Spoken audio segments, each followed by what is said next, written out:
A man who built his empire on fear, who crushed anyone who stood in his way, is about to lose the only two people he never deserved.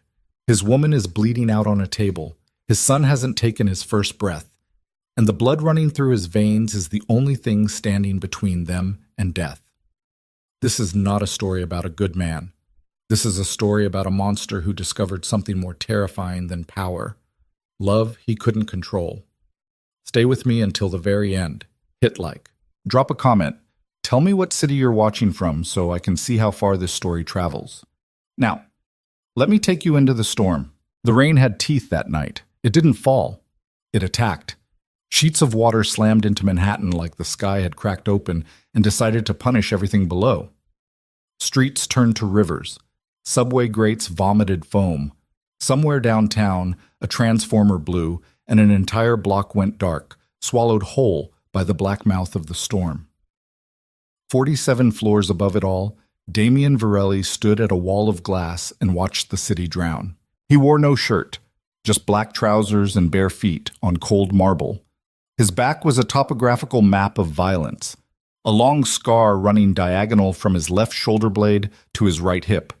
Another puckered line just below the ribs, where a knife had once come close enough to nick his liver. His hands were wrapped around a glass of bourbon, the amber liquid trembling slightly with the vibration of wind against the building. He hadn't slept in 31 hours. That wasn't unusual. Sleep was a luxury that men in his position couldn't afford. Men who ran logistics networks stretching from the dockyards of Newark to the private airstrips of Central America. Men whose phone calls could rearrange the architecture of entire city blocks. Men who kept 5 attorneys on retainer and never once needed them for anything legal. Damien Varelli was 42 years old. He had a net worth that didn't exist on any tax return. He had a reputation that made federal prosecutors lose their appetites. And he had, beneath the brutality and the intelligence and the merciless discipline, a hole in his chest the size of a woman who vanished 3 years ago. Celine. He didn't say her name out loud. He never did anymore. But it moved through him like a current whenever the rain came. Because the last time he saw her face, the last real time before the silence ate everything, it had been raining exactly like this. His phone buzzed on the marble countertop behind him. He ignored it. It buzzed again. He took a slow sip of bourbon, letting the burn crawl down his throat. The phone buzzed a third time, and this time it didn't stop. He turned. The screen showed an unknown number. That alone was enough to tighten something in his gut, because Damien Varelli's phone number was not something people stumbled upon. It was distributed like classified intelligence, carefully, deliberately, and only to people who understood the consequences of misusing it. He picked up. Mr. Varelli. A woman's voice. Clinical. The kind of voice trained to deliver terrible news without cracking. This is Dr. Anara Osei at Mercy General Hospital. I'm calling regarding a patient, Celine Vale. The bourbon glass slipped. He caught it before it hit the counter, but a splash of liquid escaped and ran across his knuckles like warm blood. His entire body went rigid, not the rigidity of surprise, but the kind that comes when something buried deep detonates without warning. She's not conscious and unable to authorize her own care, the doctor continued. She's 38 weeks pregnant and experiencing a severe placental abruption. We're prepping for an emergency C-section, but there's a complication. What complication? His voice was flat, controlled, but his free hand had gone white-knuckled against the edge of the counter. Ms. Vale has a Bombay phenotype blood type. It's extraordinarily rare. Fewer than 4 in a million people carry it. She's hemorrhaging, and we don't have compatible blood on hand. The National Registry flagged one local match. A pause. You. The room tilted. Not visibly. The penthouse stayed exactly where it was, all clean lines and cold surfaces. But somewhere inside Damien's skull, the axis of the world shifted. How far along is she bleeding? Mr. Varelli, she may not survive the next 2 hours without a transfusion. Neither will the baby. Baby. The word detonated in his chest. The baby is yours, according to her medical records. She listed you as the biological father. It's a boy. Damien closed his eyes. Behind the lids, 3 years of carefully maintained numbness cracked like ice over a river. Celine. Pregnant. Dying. A son he never knew existed, fighting to be born in a city that was tearing itself apart in a storm. "I'm coming," he said, and hung up. He moved through the penthouse like something mechanical. Shirt, shoes, keys, gun. He hesitated at the gun, then took it anyway, sliding the matte black Glock into his waistband out of habit so deep it was almost biological. He grabbed his phone and hit a name in his contacts. "Get the car downstairs. Now." "Boss, the streets are now." The elevator took 47 seconds. He counted everyone. The lobby was empty except for the night doorman, a retired cop named Harlan who'd worked the building for 9 years and knew better than to ask questions. Harlan took one look at Damien's face, the jaw set like concrete, the eyes burning with something that looked almost like panic, and simply opened the door. The storm hit Damien like a wall. Rain so heavy it stung. Wind that pushed back against him as if the city itself didn't want him to reach her. The black Escalade was waiting, engine running, wipers thrashing. Nico, his driver, a former Serbian military contractor who weighed 240 pounds and had never once shown an emotion, was gripping the steering wheel with both hands and staring through the windshield at the chaos. "Mercy General," Damien said, climbing in. "Take the FDR. FDR's flooded south of 34th. Then go through it." Nico looked in the rearview mirror. Whatever he saw in Damien's eyes made him stop arguing. The Escalade pulled out into the flooded street and began pushing through water that came up past the hubcaps. The city was unrecognizable. Traffic lights blinked uselessly at intersections where no cars moved. Emergency vehicles screamed in the distance, their sirens thin and desperate against the roar of the storm. Twice, Nico had to reverse and find alternate routes around fallen trees. Once, they passed a taxi half submerged on a corner, its hazard lights still blinking beneath the waterline like the dying pulse of something drowning. Damien sat in the back seat and felt his heart doing something it hadn't done in years. It was racing. Not the controlled, adrenaline-sharpened focus he felt during negotiations or confrontations. This was different. This was animal. This was the kind of fear that lived beneath strategy, beneath ego, beneath the carefully constructed architecture of a man who'd spent 2 decades making sure nothing in the world could touch him. Something was touching him now. His phone buzzed. A text from a number he recognized. Ronan Graves, his second-in-command, his most trusted man. The person who'd stood beside him through 15 years of territorial wars and federal investigations, and the kind of violence that left permanent stains on the soul. "Where are you? The Koreans want to reschedule the Tuesday meet." Damien stared at the message. Tuesday. The Koreans. A shipment worth $11 million. A meeting that had taken 3 months to arrange and could reshape his entire East Coast operation. He typed back, "Handle it." Ronan's response came in 4 seconds. "Handle it how?" "However you want. I'm unavailable." A long pause. Then, "Since when?" Damien didn't answer. He put the phone face down on the seat and stared out the window at the drowning city, and somewhere in the black water rushing through the streets, he saw Celine's face the way it looked 3 years ago. Mascara running, lips trembling, standing in the rain outside this very building while he screamed accusations at her from the doorway. He'd called her a traitor, a rat. He'd said she'd sold his operation to the FBI in exchange for immunity, that the feds had her wired, that everything she'd ever said to him was theater designed to bring him down. None of it was true. He'd learned that 7 weeks later when his people finally traced the leak to its actual source, a mid-level accountant named Pet Rai, who'd been skimming profits and feeding information to a rival syndicate to cover his tracks. Petrie had planted evidence pointing at Celine. Forged emails, doctored phone records, a paper trail so convincing that even Damien's own intelligence team had believed it. By the time the truth surfaced, Celine was gone. Vanished so completely that even Damien's network, a network that could locate anyone, anywhere, within 72 hours, found nothing. No credit card activity, no rental agreements, no social media, no trace. She'd erased herself from the world, and Damien had let her go. Not because he didn't care, but because he understood, with the kind of brutal clarity that only comes after you've destroyed something precious, that finding her would only prove what she already knew about him, that he was exactly the monster she believed him to be. Now that monster was crossing a flooded city at 2 in the morning to give blood to a woman he'd nearly killed with his own cruelty, and the irony was so thick he could taste it, metallic and bitter, like the bourbon still coating the back of his teeth. The Escalade lurched to a stop. Nico cursed in Serbian. What? Water's too deep. 38th is completely under. Damien looked through the windshield. The street ahead was a canal. Water moved through it with actual current, carrying garbage and debris. Beyond the flood, maybe 6 blocks east, Mercy General's emergency lights pulsed red through the rain. He opened the door. Boss? He was already out. The water hit him mid-shin, shockingly cold, pulling at his legs with a force that meant something upstream had broken open. Rain hammered his skull. He put his head down and walked. 6 blocks in a flood takes a long time when every step is a negotiation with current and debris. His shoes filled immediately. His clothes were plastered to his skin within seconds. Twice he stumbled on submerged objects, a fire hydrant, what felt like a bicycle frame.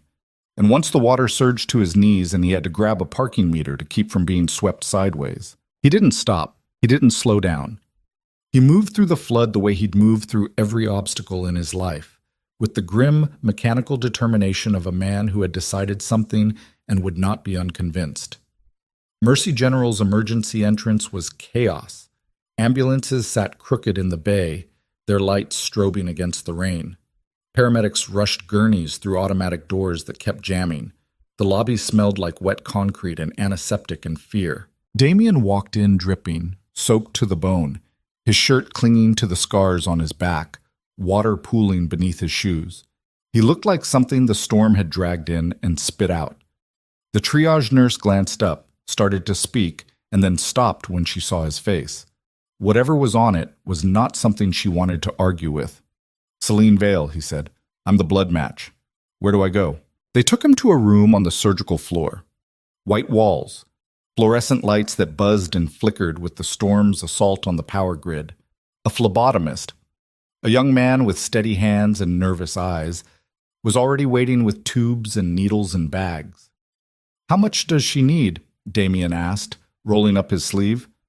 We'll start with 2 units and assess. Take what she needs. All of it if you have to. The phlebotomist blinked. Sir, we can safely draw a... I said take what she needs. The needle went in. Damien watched his blood fill the first bag, dark, almost black under the fluorescent light, and thought about how strange it was that the same blood that ran through veins capable of such destruction was now the only thing that could save the 2 people he'd failed most completely.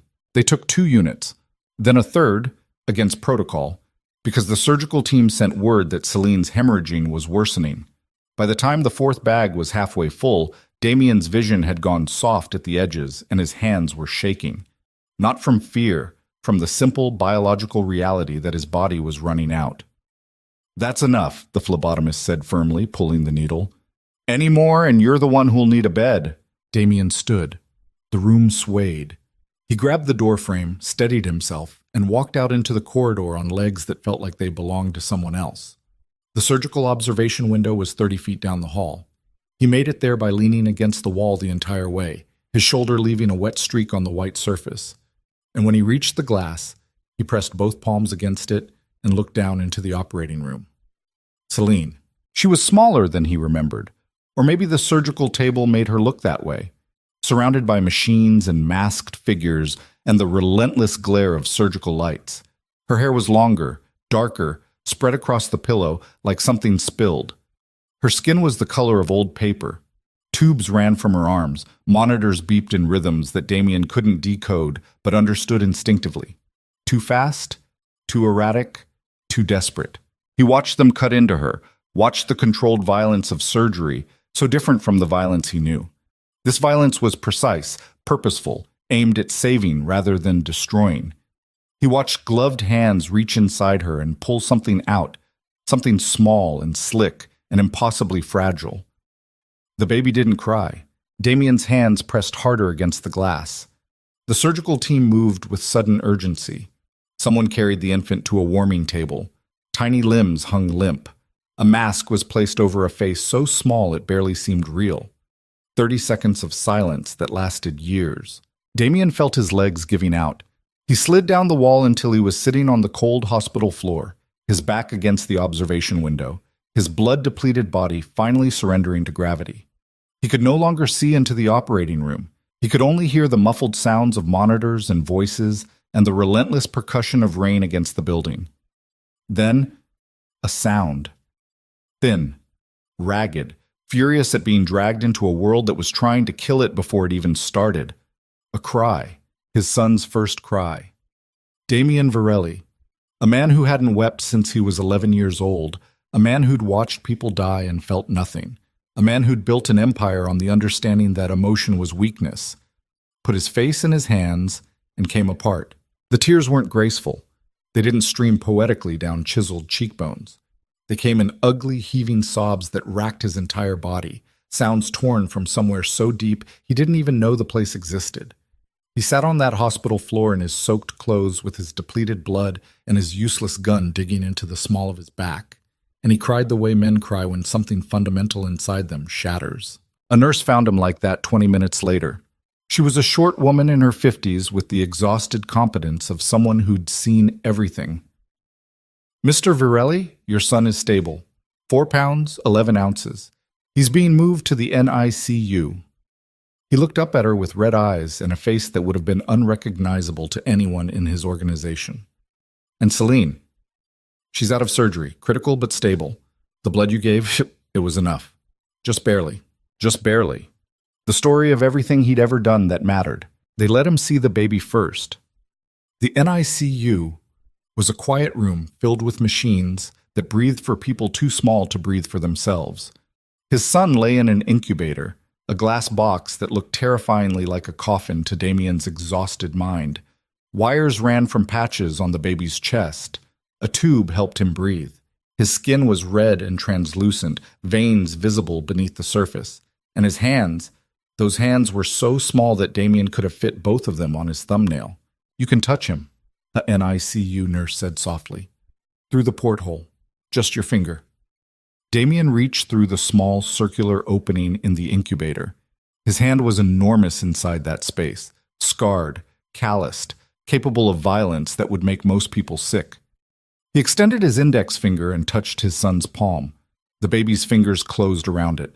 The grip was nothing, barely the pressure of a butterfly landing, but it locked something into place inside Damien that he knew, with absolute certainty, would never come undone. "Does he have a name?" the nurse asked. "Lucien." The word came without thought, as if it had been waiting somewhere in him. "His name is Lucien." He sat beside the incubator for an hour, his fingers still in his son's grip, watching the tiny chest rise and fall with the mechanical assistance of machines. He memorized the details, the curve of the ears, the surprising darkness of the hair, the way the small mouth moved in sleep as if practicing for words it would someday learn. Eventually, a different nurse came to tell him Celine was being moved to recovery. "She's sedated. She won't know you're there." "That's fine." Room 714 was dim and quiet, except for the steady beep of a heart monitor. Celine lay in the bed with an IV in her arm and oxygen tubes in her nose and more color in her face than when he'd seen her on the surgical table, but not enough. Not nearly enough. Damien pulled a chair to her bedside. The chair was plastic and uncomfortable and designed by someone who'd clearly never sat in it. He sat anyway.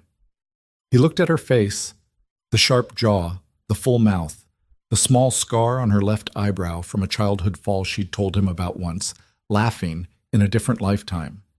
And he felt the weight of 3 years settle onto his shoulders like a physical thing. 3 years.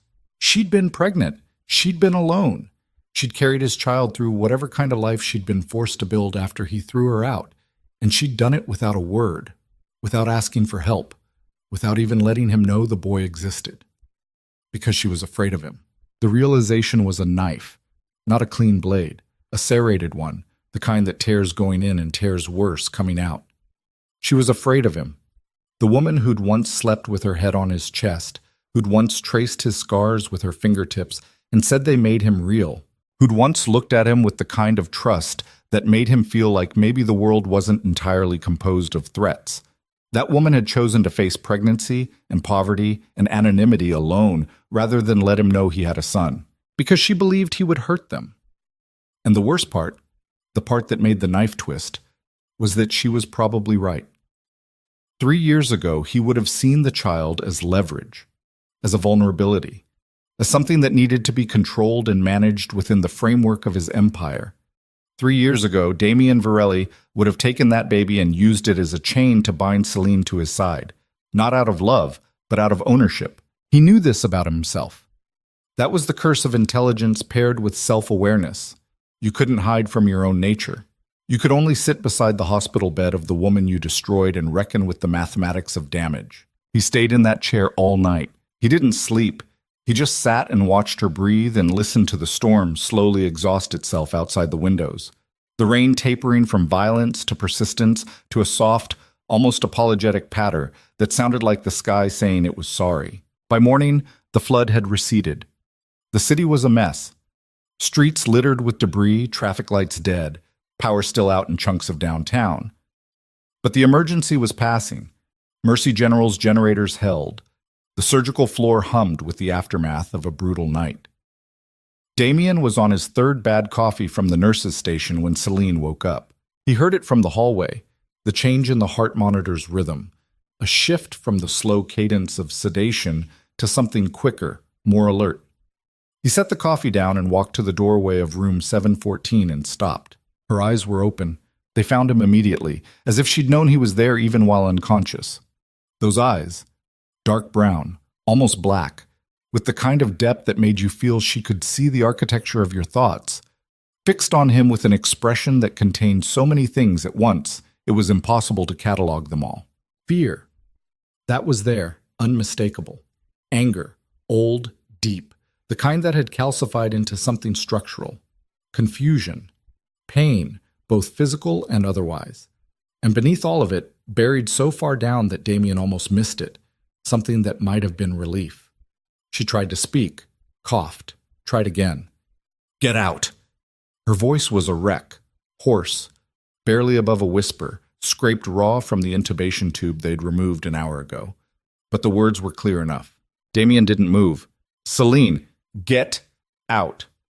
Our son is alive. He's in the NICU, 4 pounds, 11 ounces. I know what he weighs. Her eyes were filling now, but the tears didn't fall. She was holding them back with a kind of ferocity that Damien recognized because he'd seen it in the mirror. I know his blood type and his due date and every single thing about him because I've been carrying him for 9 months while you were, running your little kingdom? Counting your money? I didn't know. You weren't supposed to know. The words came out like bullets. You were never supposed to know. That was the whole point. Damien took one step into the room. Celine's hand moved to the nurse call button on her bed rail. The message was clear. Come closer, and I'll have you removed. He stopped. The doctor called me because of the blood type, he said quietly. Bombay phenotype. I was the only match in the city. Lucky me. Celine, if I hadn't come, then we would have died. I know. Something shifted in her face, a crack in the anger that revealed the exhaustion underneath. And I'll carry that for the rest of my life. The fact that you saved us, that I owe you that, it doesn't change what you are. What am I? She looked at him with those dark eyes and said it without flinching. The man who threw me into a storm and told me I was dead to him. The words landed like a fist. Not because they were cruel, as because they were accurate. Damien remembered the exact moment, the exact phrase. He'd stood in the doorway of the penthouse while rain lashed the hallway behind Celine, and he'd said, "You're dead to me, and if I ever see your face again, you'll be dead to everyone else, too." He'd meant it when he said it. That was the part that made it unforgivable. "I was wrong," he said, "about everything. The leak was Petrie. He planted—" "I know it was Petrie." Celine's voice was deadly quiet now. "I knew before you did. I figured it out myself from the outside with nothing. No resources, no contacts, no one to help me. While I was sleeping in my car and eating gas station food because the man I loved had called me a traitor and told the entire underworld I was a rat. Do you know what that means, Damien? Do you know what happens to a woman who gets labeled a snitch in your world?" He knew. He knew exactly. I couldn't use my name. I couldn't use my face. I couldn't go to a hospital, a shelter, a job interview. Nothing. Because everyone knew. Everyone thought I was the woman who ratted out Damien Varelli, and that made me either a target or a liability. So I disappeared. I cut off every connection. I became nobody. Her breath was coming faster now, the heart monitor accelerating. And when I found out I was pregnant, when I realized I was carrying your child, I seriously considered whether bringing him into a world connected to you was fair to him. Basi, basi wasi. The sentence hung in the air like smoke. I decided to keep him, she continued, her voice breaking for the first time. Not for you. Never for you. For me. Because he was the only good thing to come out of the worst thing that ever happened to me. And I have spent every day since then making sure you would never find us. Damien's throat was closing. Not from emotion, from the physical effort of containing it. Every muscle in his body was locked, his jaw clenched so hard his teeth ached, because if he let even one crack appear, everything behind it would come flooding out, and this was not the time, and she was not the person who owed him the space to fall apart. I'm not asking you to forgive me, he said. His voice was rough, wrong, stripped of the authority that usually lived in it. I'm asking you to let me help keep him alive. And then what? And then whatever you want. If you want me gone afterward, I'm gone. Celine stared at him for a long time. The heart monitor beeped its steady, damning rhythm. Outside, the morning sun was trying to break through the storm clouds, sending weak shafts of light across the hospital floor. You don't get to hold him, she said finally. You don't get to name him. You don't get to make any decisions about his care. You sit in the hallway, and you wait for the doctors to tell you if he's okay. That's it. His name is Lucien. The look she gave him could have peeled paint. What?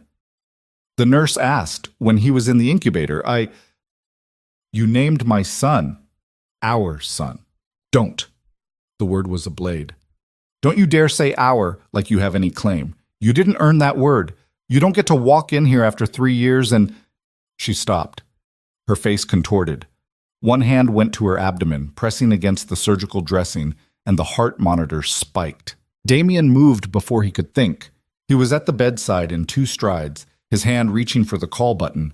But Celine got there first, pressing it herself, her other hand still clutching her stomach, her breath coming in short, sharp gasps.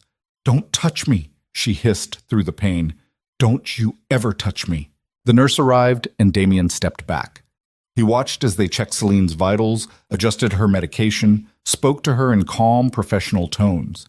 He watched from the corner of the room like a ghost, present but powerless, which was a sensation so foreign to him that it might as well have been a new language.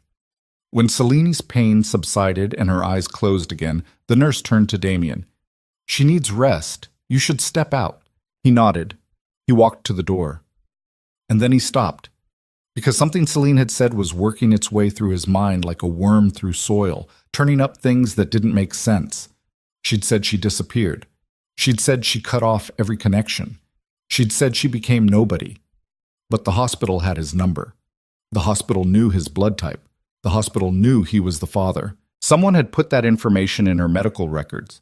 And Celine, a woman who'd spent 3 years making absolutely certain Damien Varelli couldn't find her, would never have done that herself. Which meant someone else had. Someone who knew where Celine was. Someone who knew about the pregnancy. Someone who had access to her medical information and had deliberately linked it to Damien. The question burned in his chest as he walked down the corridor toward the NICU, his shoes still damp from the flood, his body still depleted from the blood draw, his mind already doing what it did best, pulling threads, following patterns, mapping the architecture of betrayal. Who knew? And more importantly, why hadn't they told him? He was still asking himself that question 2 hours later when Ronan Graves walked into the hospital waiting room, freshly pressed suit, clean shoes, not a drop of rain on him. Ronan moved like he always moved, smooth, contained, every gesture calibrated. He was a tall man with a shaved head and pale eyes that never seemed to blink enough, and he'd been at Damien's side since they were both young and stupid and hungry enough to build something terrible together. You look like hell, Ronan said, sitting down across from him. Feel worse. What happened? Nico said you ran into a flood. Damien studied Ronan's face. 15 years of partnership, 15 years of trust, or whatever passed for trust in their world, which was really just mutual dependence dressed up in loyalty. Celine is here, Damien said, watching. Ronan's expression didn't change. Not a flicker, not a micro-expression, nothing. And that was how Damien knew. Because Ronan Graves was a composed man, a controlled man, a man who could lie to federal agents without breaking a sweat. But even Ronan would have shown something at that news. Surprise, confusion, a slight widening of the eyes. Something. Instead, nothing. The absolute stillness of a man who already knew what he was being told. She had a baby, Damien continued, his voice dropping to something quiet and dangerous. My baby, a son. She almost died tonight. Ronan leaned back in his chair. I'm glad she didn't. Are you? Of course. Damien let the silence stretch. He let it build pressure the way a diver lets the ocean build pressure. Slowly, inexorably, until something had to give. How long have you known? He said. Ronan didn't answer immediately. He looked at the ceiling. He looked at his hands. He looked at the vending machine in the corner. Then he looked at Damien with those unblinking eyes and said, 7 months. The air between them changed. It went from the ordinary tension of two powerful men in a room to something electric, something that tasted like ozone before lightning. 7 months, Damien repeated. She was living in a one-bedroom in Queens, working at a laundromat, paying cash for everything. One of our guys spotted her buying prenatal vitamins at a pharmacy and flagged it. And you didn't tell me? No. Wow.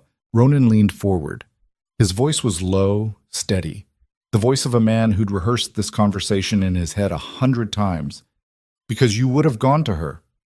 And you would have dragged her back into this life. And everything we've built, everything, Damien, would have been compromised by a woman and a baby that make you predictable. Damien's hands were trembling, not from blood loss this time. You paid her, he said. It wasn't a question. I offered her money to disappear permanently, enough to start over somewhere far away. She took it. How much? Does it matter? How much, Ronan? $200,000. $200,000. That was what his most trusted man had decided fatherhood was worth. That was the price tag on Damien Varelli's son. A rounding error in their monthly operations, spent to make a pregnant woman evaporate. Damien stood up. The movement was slow, deliberate, the kind of slow that makes people step back. You robbed me, he said. You robbed me of 7 months with my son. You put a price on my blood and you paid it like a business expense. I protected you. You protected the operation. They're the same thing. They are not the same thing. They have never been the same thing. And the fact that you can't see the difference... Damien stopped. His voice had risen, and people in the waiting room were looking. He brought it back down, but the quiet version was worse. The fact that you can't see the difference is why you're standing on the wrong side of a line you don't even know exists yet. Ronan stood too. They faced each other across the small waiting room. Two men who'd survived together, killed together, built an empire together. And for the first time in 15 years, the foundation cracked. What are you going to do? Ronan asked. Damien looked at him. Really looked. Searched that familiar face for something. Remorse, guilt, anything that would make what came next more complicated than it needed to be. He found nothing. I'm going to go sit with my son, Damien said, and you're going to leave this hospital. And when I'm ready to deal with what you've done, you'll know. Ronan opened his mouth to speak. Leave, Damien said. Now, while I'm still deciding what you're worth to me. Ronan left. His footsteps echoed down the hospital corridor. Steady, unhurried, the walk of a man who believed he'd done the right thing and wasn't sorry. Damien stood alone in the waiting room and stared at the empty chair where his best friend had just confessed to stealing his family.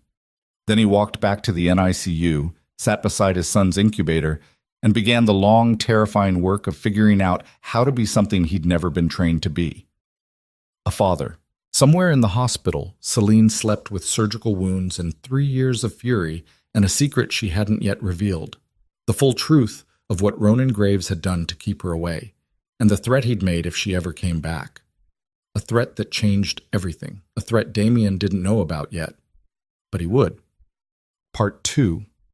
The first 72 hours after surgery are when the body decides whether it wants to live or give up. That was something Damien learned from the NICU nurses, practical women with tired eyes who spoke about life and death with the matter-of-fact tone of people who witness both on a daily basis. They told him about oxygen saturation levels and bilirubin counts and feeding schedules measured in milliliters so small they seemed almost theoretical. They taught him to read the monitors, which beeps meant adjustments, which meant interventions, and which meant pray if you believe in that sort of thing. Damien didn't, but he sat beside that incubator and bargained with the universe anyway. Lucien, and the name had stuck despite Celine's fury, because the hospital forms needed something and nobody else had offered an alternative, was fighting. His lungs were underdeveloped. His body temperature couldn't regulate itself. Every few hours, an alarm would sound and a nurse would rush in to adjust something, and Damien would grip the arms of his chair with enough force to leave fingernail marks in the vinyl. By the second day, he hadn't left the hospital. Nico brought him clean clothes and food he didn't eat, and a phone full of messages he didn't answer. The entire infrastructure of his empire was buzzing with questions. The Korean deal, a shipment delay in Newark, a territorial dispute in the Bronx that was escalating toward gunfire, and Damien let it all burn. He sat in the NICU and watched his son breathe. Celine, 2 floors below, refused to see him. She communicated through nurses, clipped, professional messages relayed with the careful neutrality of people who didn't want to get involved. She wanted updates on Lucian's vitals. She wanted photos. She did not want Damien Varelli in her room, near her room, or on the same floor as her room. He complied, not because he wanted to, because he understood for perhaps the first time in his adult life that compliance wasn't weakness. It was strategy. And the strategy here was simple. Don't push. Don't demand. Don't be the man she expects you to be. On the third morning, something changed. Damien was in the NICU at 6 a.m., sitting in his usual chair, watching Lucian's chest rise and fall beneath the tiny sensors, when a nurse he hadn't seen before came in. She was young, early 20s, and she moved with the nervous energy of someone who'd been asked to do something she wasn't comfortable with. "Mr. Varelli, Miss Vale is asking to see you." He stood so fast the chair scraped backward and hit the wall. The nurse flinched. "Sorry," he said, and meant it. "Where?" "Her room, 714. He walked down 2 flights of stairs because the elevator was too slow. By the time he reached 714, his heart rate was doing something embarrassing for a man of his stature. He stopped at the doorway and took 1 breath. 2. Then he walked in. Celine was sitting up. That alone was a change. The last time he'd seen her, she'd been flat on her back, wrapped in pain and fury. Now she was propped against pillows, her hair pulled back in a messy knot, dark circles under her eyes deep enough to hold shadows. She looked exhausted and angry and alive, and the combination hit Damien somewhere in the sternum like a physical blow. She didn't speak for a long time. She just looked at him, and he let her look, because he understood that she was recalibrating, comparing the man in front of her against the monster in her memory and trying to figure out how much overlap there was.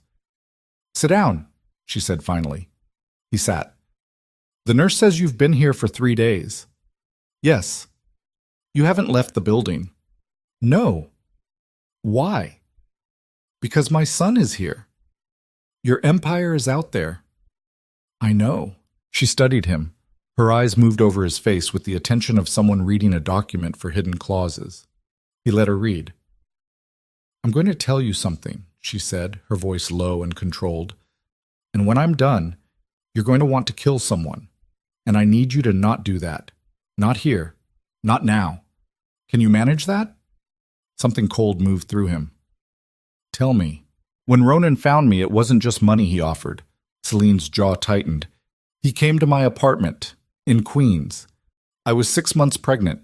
I opened the door and there he was. Clean suit, dead eyes, that smile he does where the muscles move but nothing behind them changes. He walked in without being invited, sat down at my kitchen table, and he laid out the terms. Damien's hands went flat on his thighs. He pressed them down hard, deliberately, because they wanted to curl into fists and he had promised to manage this. 200,000 to leave the city, to leave the state. To go somewhere Damien Varelli would never think to look. He said it was a gift, generosity. He said he was doing me a favor. She swallowed.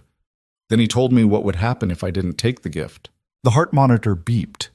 Rain had started again outside, lighter than the night of the storm but persistent, tapping against the window like it was asking to be let in.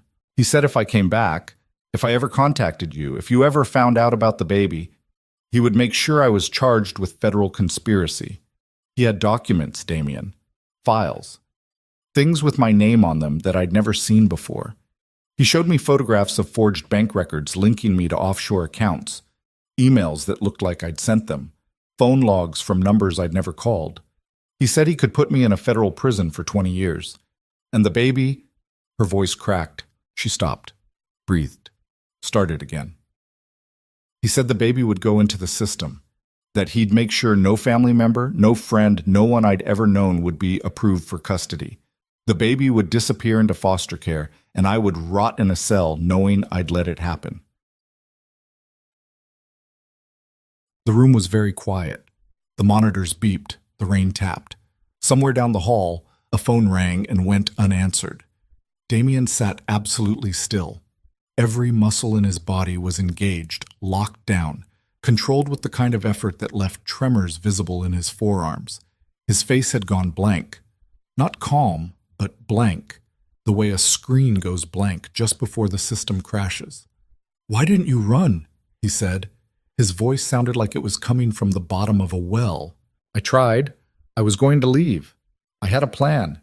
Bus ticket to North Carolina. A woman I'd met at a shelter who said she could get me work. I was packed. I was ready." Celine's eyes were dry now, past tears, in the territory of exhaustion where emotion becomes simply factual. And then my blood pressure spiked.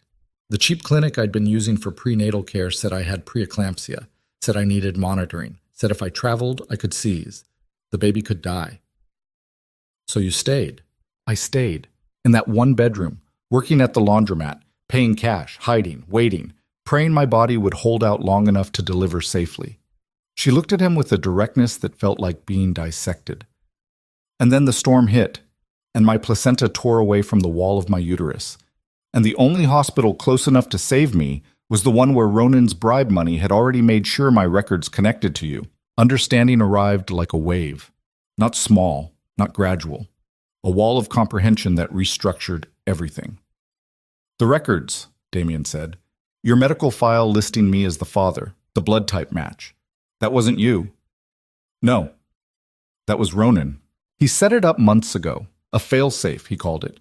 In case something went wrong with the pregnancy, he told me he'd built in a way for you to be contacted as a last resort. Not for my sake, but because if I died and the baby died and it ever got traced back to him, he wanted to be able to say he'd taken every precaution." Her mouth twisted. "He's very thorough, I'll give him that." Damien stood up. The chair didn't scrape this time. He rose with the fluid, controlled motion of a predator shifting from rest to engagement, and his face was something that didn't belong in a hospital room. It belonged in the last room a person ever walked into. "Damien," Celine's voice was sharp, "you promised." He stopped. He was halfway to the door, his body oriented toward it with the single-minded trajectory of a bullet, and her voice was the only thing in the world that could have stopped him. "You promised me. Not here. Not now." He turned back to her. The look on his face, she'd seen it before, 3 years ago, directed at her, and it had nearly destroyed her. But now it wasn't directed at her. It was directed at everything behind him, everything outside that door, everything wearing Ronan Graves' face. "He threatened my son," Damien said. "He threatened your son to protect your empire. My empire is not worth—" He stopped himself, closed his eyes.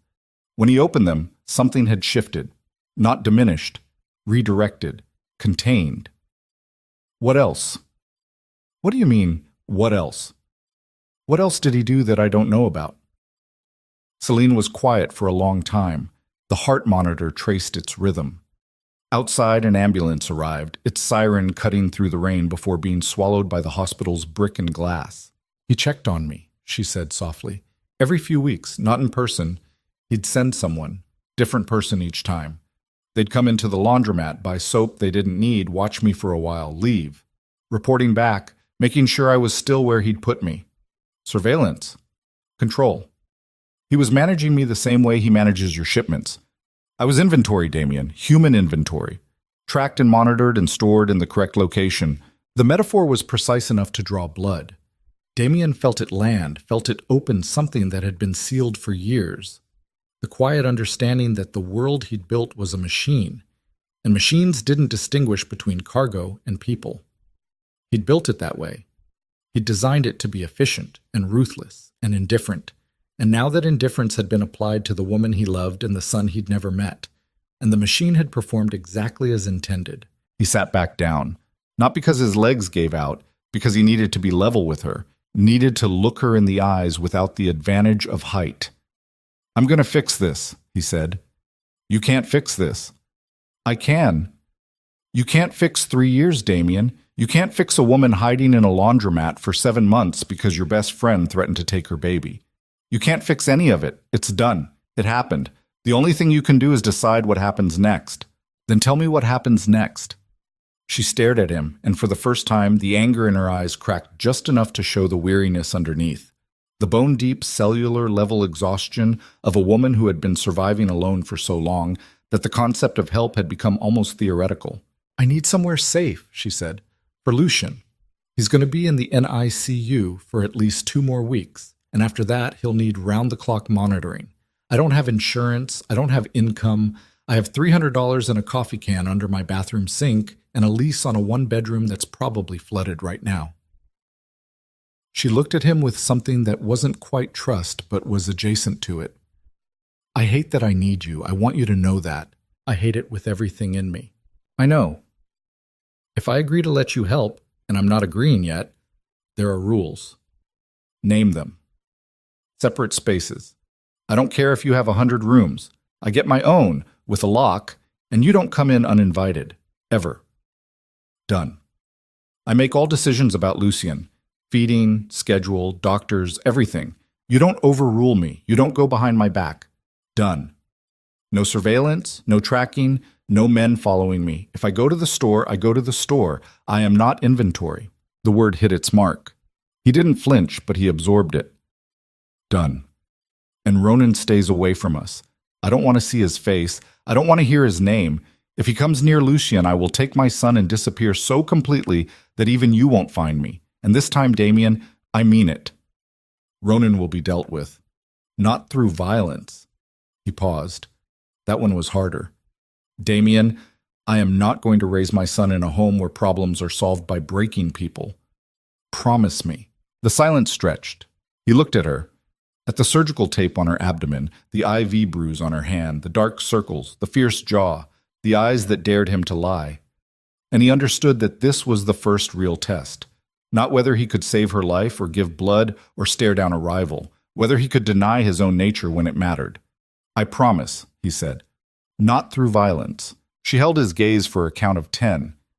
Then she nodded, once, like a general accepting terms of conditional surrender. "Okay," she said, "get me out of this hospital." Lucien spent 11 more days in the NICU. During that time, Damien transformed his penthouse with a thoroughness that would have impressed a military logistics team. The guest wing, which had been a lifeless corridor of empty rooms used primarily for storing things Damien didn't want to look at, was gutted and rebuilt. New furniture, new linens. A nursery assembled with the kind of meticulous attention to detail that Damien usually reserved for planning operations. He researched cribs. He researched monitors. He stood in a baby store on the Upper West Side in his black coat and his scarred hands and read the back of every formula package while the sales staff watched him with a mixture of curiosity and terror. He hired a private nurse, a no-nonsense woman named Vera, who came with impeccable credentials and the disposition of a drill sergeant, and who looked at Damien on their first meeting and said, "I don't care who you are or what you do. In this nursery, I'm in charge." He liked her immediately. The day Lucien was discharged, Damien drove Selene and the baby home in the Escalade himself. Nico was in the front seat, navigating the city with his usual mechanical precision. Selene sat in the back with Lucien in a car seat, her hand resting on the baby's chest, feeling the rise and fall of breathing she still didn't entirely trust to continue on its own. Damien sat across from them in the rear-facing seat, watching. He wanted to say something, anything. But the look on Celine's face as she gazed at their son was so private, so raw, that he understood interrupting it would be a kind of violence. The penthouse was a shock to her. She'd seen it before, 3 years ago, but back then it had been what it was. A monument to power. Glass and marble and sharp angles, cold, impressive, inhuman. Now there were soft things. Blankets draped over couches. A basket of supplies by the nursery door. The lights had been changed from the harsh white that Damien preferred to something warmer, gentler, the kind of light that made a space feel inhabited rather than occupied. Celine walked through the guest wing slowly, Lucien sleeping in her arms. She opened every door, checked every lock, tested the window latches, mapped the exits. She moved through the space the way a person moves through a building they might need to escape from, and Damien watched from the hallway and said nothing, because he understood that this was what trust looked like when it had been beaten out of a person. Not an open door, but a door with a known lock. "It's fine," she said when she was done. No warmth, no gratitude, just an assessment. "If you need anything changed," I said, "it's fine." The first night was hell. Lucien screamed from midnight to 4 a.m. Not the healthy, vigorous screaming of a strong baby. A thin, reedy wail that sounded like a distress signal from a body too small to generate anything louder. The NICU doctors had warned them about this. Premature babies had trouble regulating everything: temperature, digestion, sleep cycles. Their nervous systems were still under construction. The world was too bright, too loud, too much. Celine handled the first 2 hours alone. She'd made that clear. Her wing, her rules, her baby. Damien stayed in the master bedroom on the other side of the penthouse and listened to his son cry through walls that were supposed to be soundproofed and weren't. At 2 a.m., the crying changed. It went from persistent to desperate, escalating in pitch and urgency, and then Damien heard something else. Celine's voice, but wrong, thin, strained, the sound of someone reaching the end of a resource they didn't have much of to begin with. He got up. He walked down the hall. He stood outside her door and listened. Inside, Celine was talking to Lucien, a stream of consciousness monologue delivered in a voice that trembled with exhaustion. "Come on, baby. Come on. Please. I know it hurts. I know everything is too much. I know. The words dissolved into something that wasn't quite crying, but was close. The sound of a woman who hadn't slept in weeks and whose body was still healing from major surgery, and who was alone in a room with a screaming infant and no reserves left. Damien knocked, softly. The crying inside didn't stop. "Celine." Silence from her. The baby kept wailing. "I'm not coming in, but I know how to warm the bottles. The nurse showed me. If you bring him to the kitchen, I can—" The door opened. Celine stood there, holding Lucien against her chest, her hair tangled, her face blotchy, wearing a t-shirt that had spit up on the shoulder. She looked at Damien with an expression that was equal parts anger and surrender. "He won't latch," she whispered. "I've tried everything. He won't eat." "The formula?" "He won't take the bottle either. He just screams." Damien looked at her, looked at his son, whose face was red and crumpled, tiny fists clenched, mouth open in a wail that seemed to come from somewhere deeper than lungs. "Can I try?" he said. She stared at him. Every instinct she had was telling her no. He could see it, the war happening behind her eyes, the battle between the part of her that had sworn he would never touch this child and the part that was drowning. She held Lucien out. The transfer was clumsy. Damien's hands were too large, his grip too uncertain. He'd held plenty of things in his life, guns, contracts, throats, but nothing like this. Nothing this small and fragile and important. He cradled Lucien against his chest the way Vera had shown him, head in the crook of his arm, body supported along his forearm, hand cupping the bottom. And the baby continued to scream. "Walk," Celine said, her voice mechanical with exhaustion. "The nurses said sometimes walking helps." So Damien walked. He walked through the penthouse in his bare feet and his boxer shorts, holding his screaming son against his chest, pacing the length of the living room, past the glass walls that framed the city, past the kitchen where the bottle warmer blinked its green light, past the couch, and the rug, and the ridiculous abstract painting he'd paid $200,000 for and which meant nothing. He walked and he bounced slightly, unconsciously, a rhythm his body seemed to know despite never having done this before. And he talked. Not baby talk. He didn't know how. He talked the way he talked to anyone, low, steady, direct. "Listen, I know you're having a rough night, I get it. Everything's new and loud and wrong. But here's the thing. You're tougher than you think. You came into this world fighting, kid. You didn't breathe for almost 2 minutes and you still pulled through.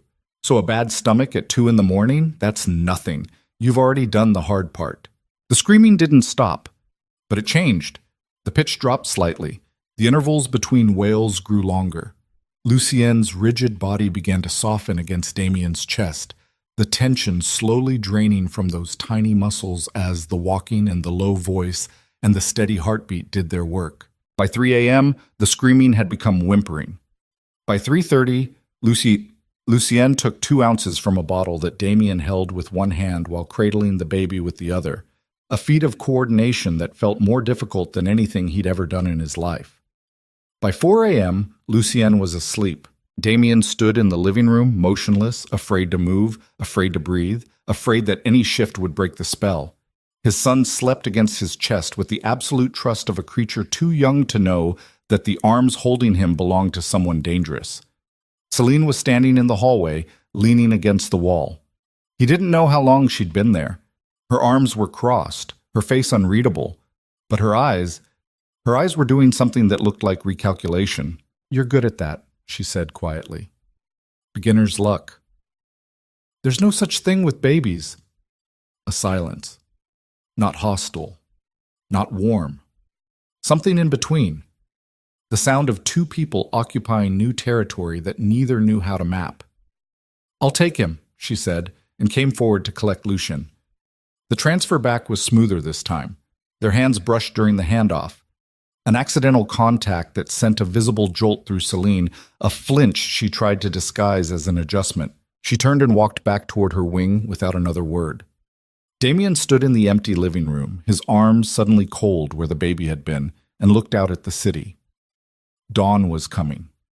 The skyline was a silhouette against charcoal sky, millions of lights blinking like neurons in an enormous brain, and somewhere in all that vast, indifferent machinery, life was continuing without him.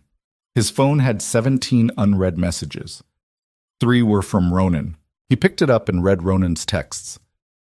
"We need to talk about the Koreans. The Bronx situation is escalating.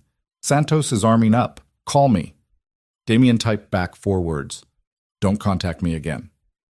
He set the phone down, went to the kitchen, and started figuring out how the bottle sterilizer worked. The days that followed developed a rhythm.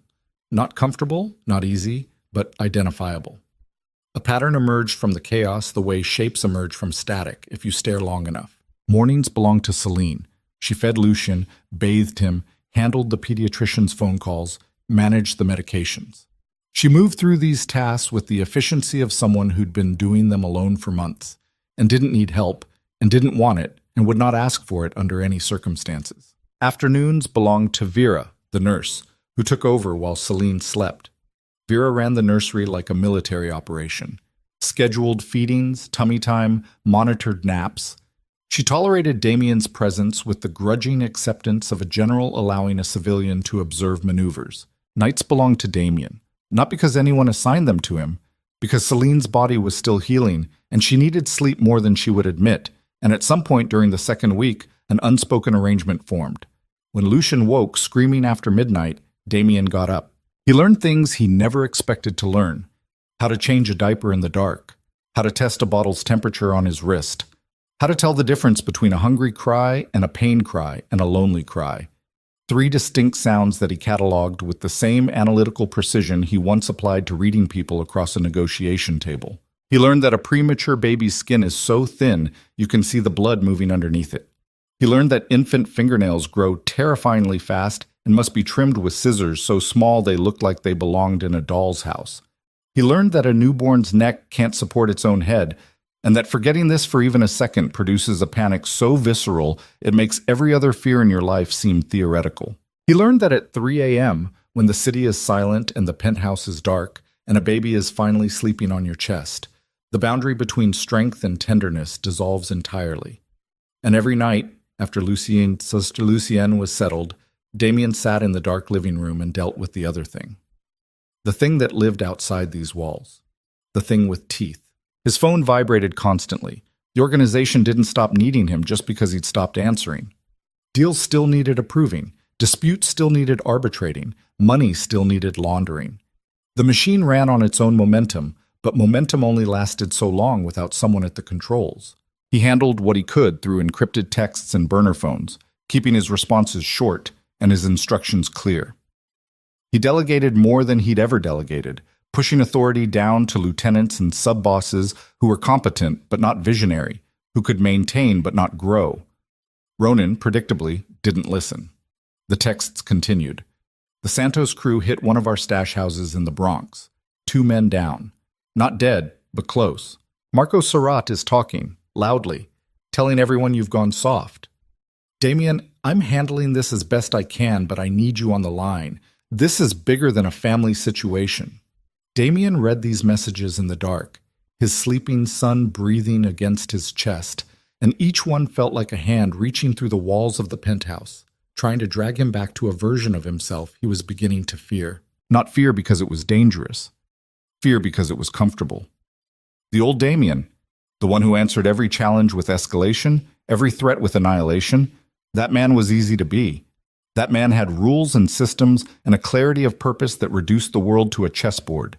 Move, counter-move, eliminate. This new thing, this midnight feeding, diaper-changing, lullaby-humming thing, this had no rules, no systems, no clarity, just a small human who needed him in ways he didn't understand, and a woman down the hall who couldn't decide whether to hate him or hope in him. It was the hardest thing he'd ever done, and it was the only thing that mattered. 3 weeks in, the fragile equilibrium began to crack. It started with the photographs. Celine found them on a Tuesday morning, slipped under the door of her room while she slept. 8 glossy prints in a plain manila envelope. The photos showed her leaving Mercy General with Lucien, walking into the penthouse building, standing at the window of the nursery.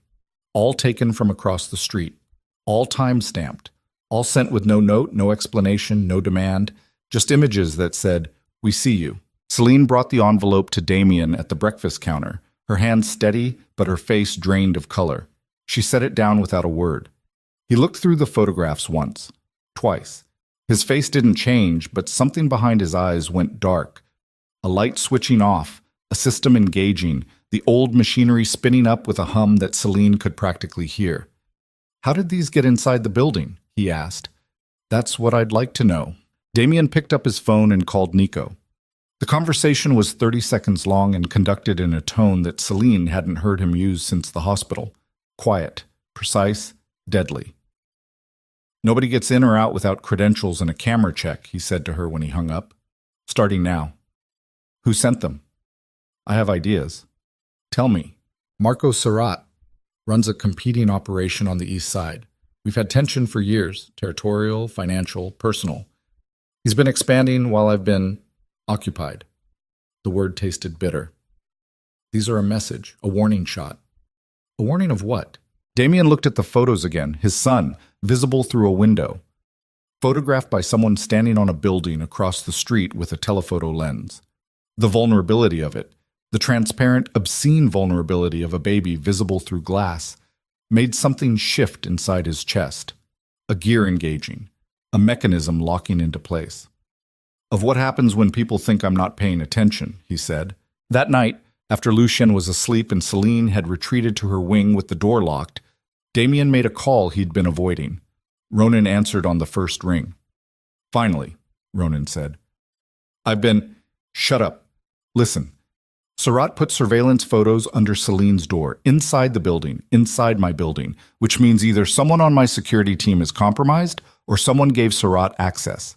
I want to know which one, and I want to know by morning." A pause. "You're talking to me again. I'm using you. There's a difference. Do you understand the difference, Ronan?" Another pause. Longer. "Yeah, I understand." "Good. Get me answers. And Ronan, if I find out you had anything to do with this, anything at all, our next conversation will be our last." He hung up. He sat in the dark, and he began to plan. The thing about Damien Varelli was that most people only saw one version of him. The blunt instrument, the brute force, the man who solved problems with threats and violence. But that version was a mask, A convenient one, because fear was efficient and efficiency was profitable, but a mask all the same. The real Damien, the one who'd built an empire from nothing in a city that ate ambition for breakfast, was something more dangerous than a violent man. He was a patient one. He could sit and watch and wait, tracking patterns, cataloging weaknesses, building a picture piece by piece until the complete image revealed not just what his enemies were doing, but what they were going to do next. So he planned. Not the way the old Damien would have planned, with gun shipments and body counts and the raw mathematics of destruction. He planned the way a father plans, defensively, precisely, with the understanding that the thing he was protecting couldn't be replaced if the plan failed. He called in Nico and two other men he trusted, not Ronan's people, not organizational loyalists, but men who owed Damien personal debts, the kind that can't be discharged with money. He laid out the situation in the living room at 1 a.m., speaking softly so as not to wake Lucien, and gave his instructions. Bulletproof glass for the nursery windows. Installed within 48 hours. 2 additional cameras covering the building's exterior, hardwired, no wireless signal to intercept. A secure vehicle for Celine. Armored, unmarked, registered under a name that couldn't be traced. And most importantly, a file on Marco Serrat. Everything. Financial, personal, criminal, medical. Every sin, every secret, every skeleton in every closet. I want to know what he eats for breakfast, Damien said. I want to know where his mother lives. I want to know the name of every woman he's slept with in the last 5 years and every man he owes money to. I want to know everything, and I want it compiled and verified and ready within a week. Nico nodded. The other men nodded. They left. Damien stayed in the living room and listened to the silence of the penthouse, the distant hum of climate control, the city's muted pulse 47 floors below, and from down the hall, so faint he might have imagined it, the soft breathing of his son. He closed his eyes. Behind the lids, a war was starting. Not the clean, decisive kind he was used to. The messy, ambiguous kind where the stakes weren't territory or money, but something vastly more important and impossibly harder to defend. Ronan called back at 5 a.m. with answers. The building's overnight concierge, a new hire, 3 months on the job, had accepted $5,000 to let a courier deliver the envelope to Celine's floor. The courier was a low-level runner who worked for Serrat's crew. The concierge was already gone, fired by Nico at 3 a.m. and currently sitting in a room downtown being asked detailed questions by men who were not gentle about it. Serrat's testing you, Ronan said. The photos are step 1. He wants to see how you react. If you panic, if you overreact, if you pull resources away from operations to protect your family, any response tells him something. What does no response tell him? That you're either fearless or stupid. Serrat doesn't believe in fearless. He'll assume stupid, and then he'll push harder. Good, let him push. Damien, I said let him push. When he commits, when he extends himself, when he's fully invested in the idea that I'm compromised, that's when I move. Silence on the line. Then Ronan said very quietly, That's the Damien I know. No, Damien said, it's not. And that's the part you should be worried about. He hung up. He went to the kitchen and made a bottle. He checked on Lucien, who was sleeping peacefully, tiny chest rising and falling with a regularity that felt like a miracle. He checked on Celine's door. Closed, locked, no light underneath. Then he sat in the nursery in the dark, in the rocking chair Vera had insisted on, and held the warm bottle in his hand and waited for his son to wake up hungry. In the silence, surrounded by the soft shapes of stuffed animals and the glow of the nightlight, the man who terrified an entire city did the most dangerous thing he'd ever done. He let himself want this. Not the empire, not the power, not the fear in other men's eyes. This, the nursery, the bottle, the sleeping child, the woman down the hall who might someday look at him without flinching. He wanted it, and wanting it made him vulnerable in a way no enemy had ever managed to make him vulnerable. Because you can't threaten a man who has nothing to lose, but a man who has everything to lose. A man with a son and a woman and a nursery full of soft, fragile, irreplaceable things, that man can be destroyed. Lucien stirred. A small sound, half whimper, half sigh, the preliminary negotiation before a full cry. Damien leaned forward, lifted his son from the crib with hands that had steadied considerably in 3 weeks, and brought the bottle to the tiny mouth. Lucien latched immediately. Drank with the ferocious concentration of a creature that understood, on some primal level, that eating was survival. "That's my boy," Damien murmured. Outside the bulletproof glass, the city gleamed, and somewhere in that city, Marco Surratt sat in a room surrounded by men who wanted Damien Varelli's blood, looking at photographs of a baby and a woman and calculating exactly how to use them. The storm was over. The war was just beginning. The war came quiet first, not with gunfire or sirens or the dramatic violence that movies sell to people who've never lived inside it. It came with silence, the wrong kind of silence, the kind that settles over a city block when everyone who knows anything has decided to stop talking. Damien noticed it on a Thursday morning, 6 days after the photographs appeared under Celine's door. He was standing in the kitchen heating a bottle at 5:47 a.m., his phone pressed between his ear and shoulder, listening to a man named DaCosta, a mid-level distributor who ran logistics through the Bronx and northern Manhattan, explain why a scheduled delivery had failed to arrive. "The truck just didn't show," DaCosta said. His voice had a texture Damien recognized, the careful, measured tone of a man who was leaving things out. "Driver says he got rerouted. Something about construction on the Bruckner." "Construction at 4 in the morning? That's what he says." "And you believe him?" Pause. "I'm telling you what he told me." Damien set the bottle in the warmer and pressed the button. The green light blinked on. He watched it and said nothing for 10 seconds, letting the silence do what silence does best: make nervous people feel it. DaCosta cracked first. "Look, there's been talk.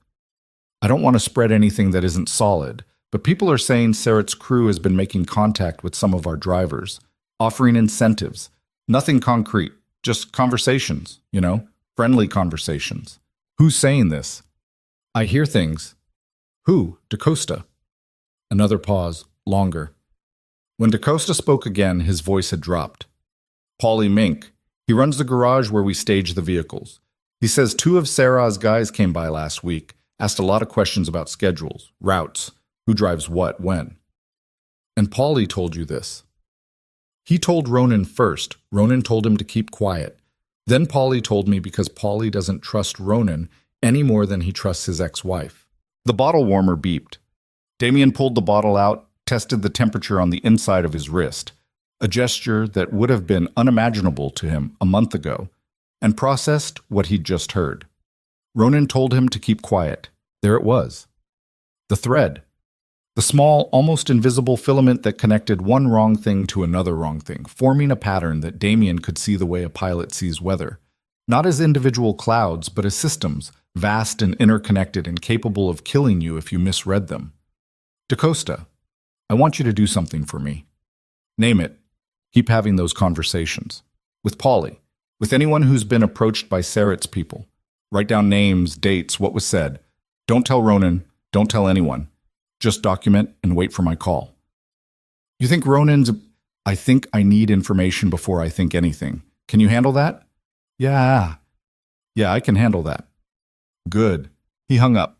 He carried the bottle down the hall to the nursery, where Lucien was beginning to stir, the familiar pre-cry squirming, tiny legs kicking against the swaddle, face scrunching into shapes that previewed the full-volume protest about to come.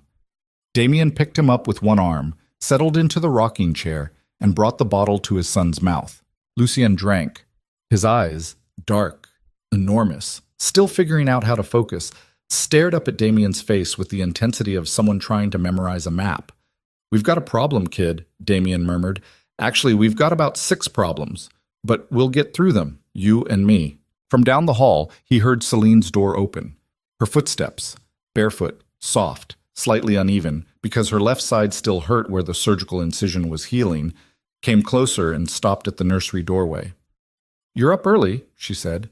"He's up early." "I'm just responding." She leaned against the doorframe, arms crossed, watching him feed their son. She was wearing an oversized sweatshirt and shorts, her hair loose, her face puffy with sleep. She looked nothing like the woman he'd known 3 years ago. That Celine had been polished, careful, always composed. This Celine was raw, unguarded in the way people are when they've been stripped down to essentials. "I need to talk to you about something," she said. "Okay." Not with the baby.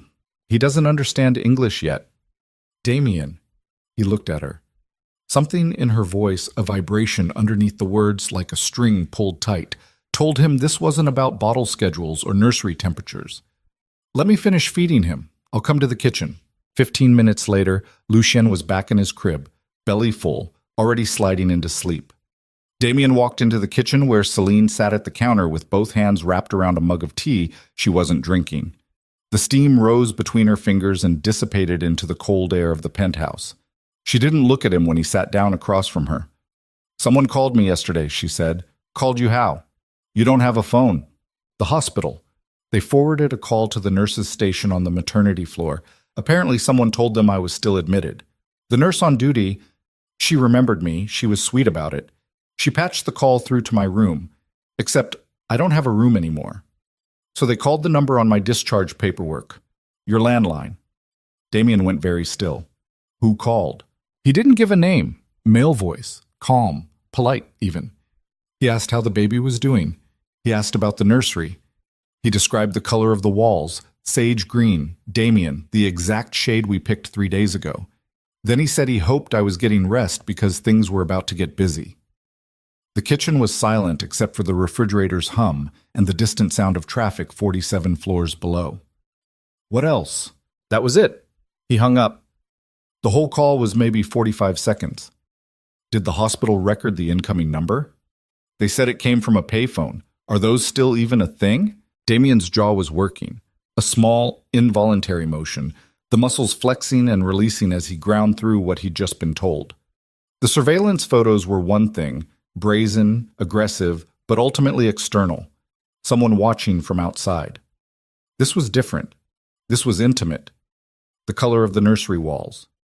That required either a camera inside the penthouse or a source close enough to know details that only a handful of people had access to. He stood up and walked to the windows. The city stretched below in the pale morning light, indifferent and enormous. He pressed his forehead against the glass and felt the cold seep into his skull. Damien, I'm thinking. Think out loud. He turned to face her. 3 people know the color of that nursery. You, me, and the contractor who installed the wallpaper.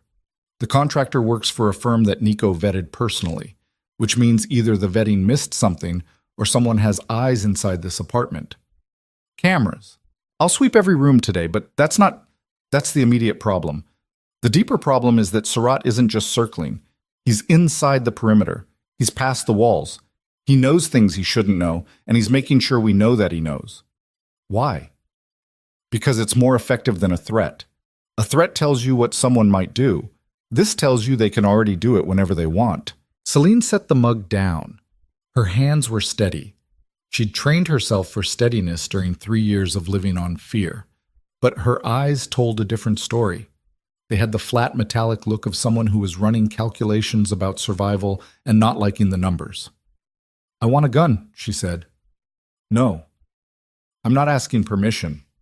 Celine, a gun in a house with a newborn. A gun in the hands of a woman who's been hunted for 3 years, who has been monitored and photographed and now called by someone who knows the color of her son's walls. I want a gun, Damien. You don't get to tell me no. He looked at her for a long time. He thought about the argument he should make.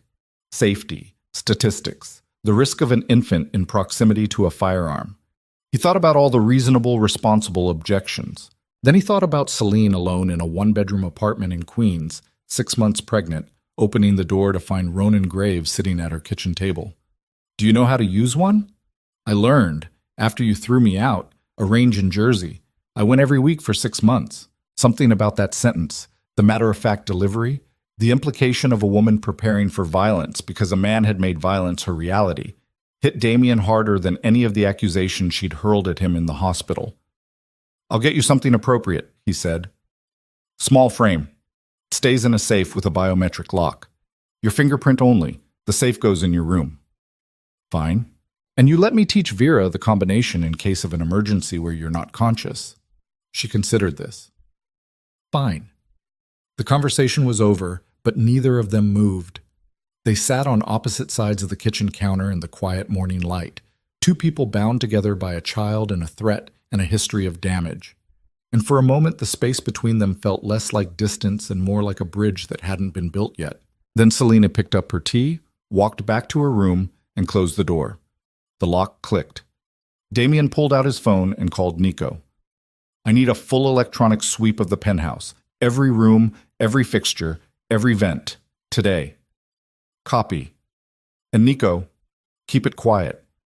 Nobody outside your team knows this is happening. Not Ronan, not anyone from the organization. This stays between us." "Understood." He hung up. He looked at the closed door at the end of the hallway. Celine's door, locked, a boundary as absolute as any wall. And he felt the familiar gravitational pull of the world outside. The machine was calling, the empire was fraying, and somewhere in the space between his old life and this new, fragile, impossible one, a man named Marco Surratt was threading the needle. The sweep found 2 devices. One was embedded in a smoke detector in the hallway outside the nursery, a tiny wireless camera, no bigger than a button, broadcasting on a frequency that Nico's tech specialist described as military grade. The second was a microphone tucked inside the base of a lamp in the living room, the kind of lamp that came with the penthouse's original furnishing, which meant it had been there for years, or someone had accessed the apartment and planted it during the renovation. Nico brought both devices to Damien in a plastic bag. They sat at the kitchen counter, the same counter where Celine had delivered her revelation hours earlier, and Damien held the camera up to the light. It was elegant, expensive, the kind of technology that required either significant resources or significant connections. "The camera's been broadcasting for approximately 10 days, Nico said, his thick accent making the technical details sound even more ominous. "Consistent with the timeline after Ms. Vale moved in, the microphone, that's older, could be weeks, could be months. Months. Before the baby, before the hospital, possibly before the storm." Damien set the camera down very carefully, the way a man handles something that might explode. "If that microphone's been active for months, then whoever planted it heard everything. Every phone call, every conversation, every piece of business I discussed in that room." Nico nodded. His face, a face built for stoicism, showed something that might have been concern. "Who had access to this apartment in the last 6 months?" Nico pulled out a phone and scrolled through a log. "Building maintenance, twice. HVAC inspection in February, plumbing repair in March. Both supervised by the concierge on duty." He paused. "The same concierge we fired last week. The one Surratt paid to deliver the photographs." "Yes. So he's been inside my home. Not just at the door. Inside." Nico said nothing. There was nothing to say. Damien picked up the microphone and turned it over in his fingers. Such a small thing. A few grams of plastic and wire that had been quietly recording the private life of one of the most powerful men in the city. Recording his phone calls, his arguments, his plans. Recording his vulnerability. Recording Lucien's cries at 3 a.m. and Damien's voice murmuring comfort in the dark. He closed his fist around the device, felt the plastic crack. "There's something else," Nico said. "The camera's broadcast signal. My tech guy traced the receiving end.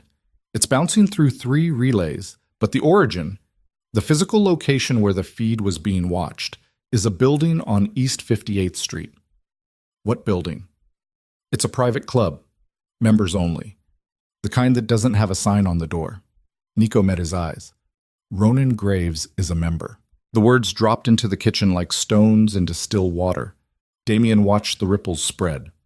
"That doesn't prove anything," he said, because he needed to say it.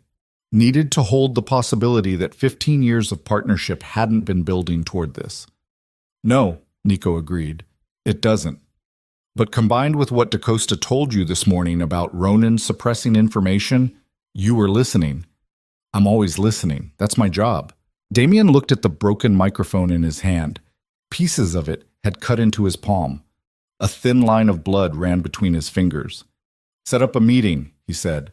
"Ronan, tonight. The warehouse on Pier 37. Just us." "Armed?" "Always." Nico left. Damien cleaned the blood from his hand, threw the broken devices in the trash, and went to check on Lucien. The baby was awake, lying in his crib, staring at the mobile above him, a constellation of soft cloth stars that Vera had hung 3 days ago. His eyes tracked the slowly spinning shapes with the rapt attention of a scientist observing a phenomenon for the first time. His legs kicked in irregular rhythms as if he was trying to figure out what they were for. Damien reached into the crib and offered his finger. Lucien grabbed it immediately, that same tiny grip, and Damien felt the same locking sensation in his chest. The same certainty that this small hand holding his, this miniature person staring up at him with unearned trust, was the fixed point around which everything else would orbit. "Your dad is going to do something tonight," he said quietly. "Something he doesn't want to do. But it's necessary. You'll understand that word someday. Necessary. It means the thing you have to do even when you'd rather not." Lucien gurgled and kicked harder. He had no idea what his father was talking about. He was simply happy to be held. Damien stayed in the nursery until Vera arrived at noon, and then he went to find Celine. She was in the guest wing's small living area, reading something on a tablet he'd bought her. A concession she'd accepted grudgingly, since she needed a way to communicate with doctors and couldn't use anything traceable. She looked up when he entered. "They found devices," he said. No preamble. She didn't want preamble. "How many?" "2. A camera near the nursery. A microphone in the living room."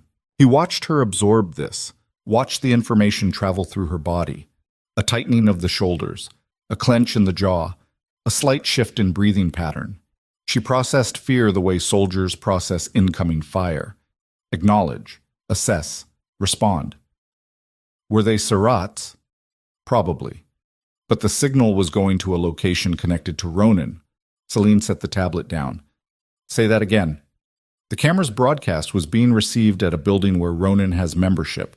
So Ronan is working with Surat." "I don't know that yet." "Yes, you do." Her voice was sharp, cutting.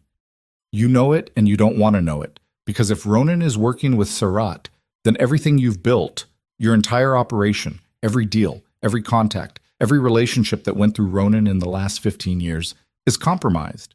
And that means your empire isn't your empire anymore, it's Ronan's. It always was."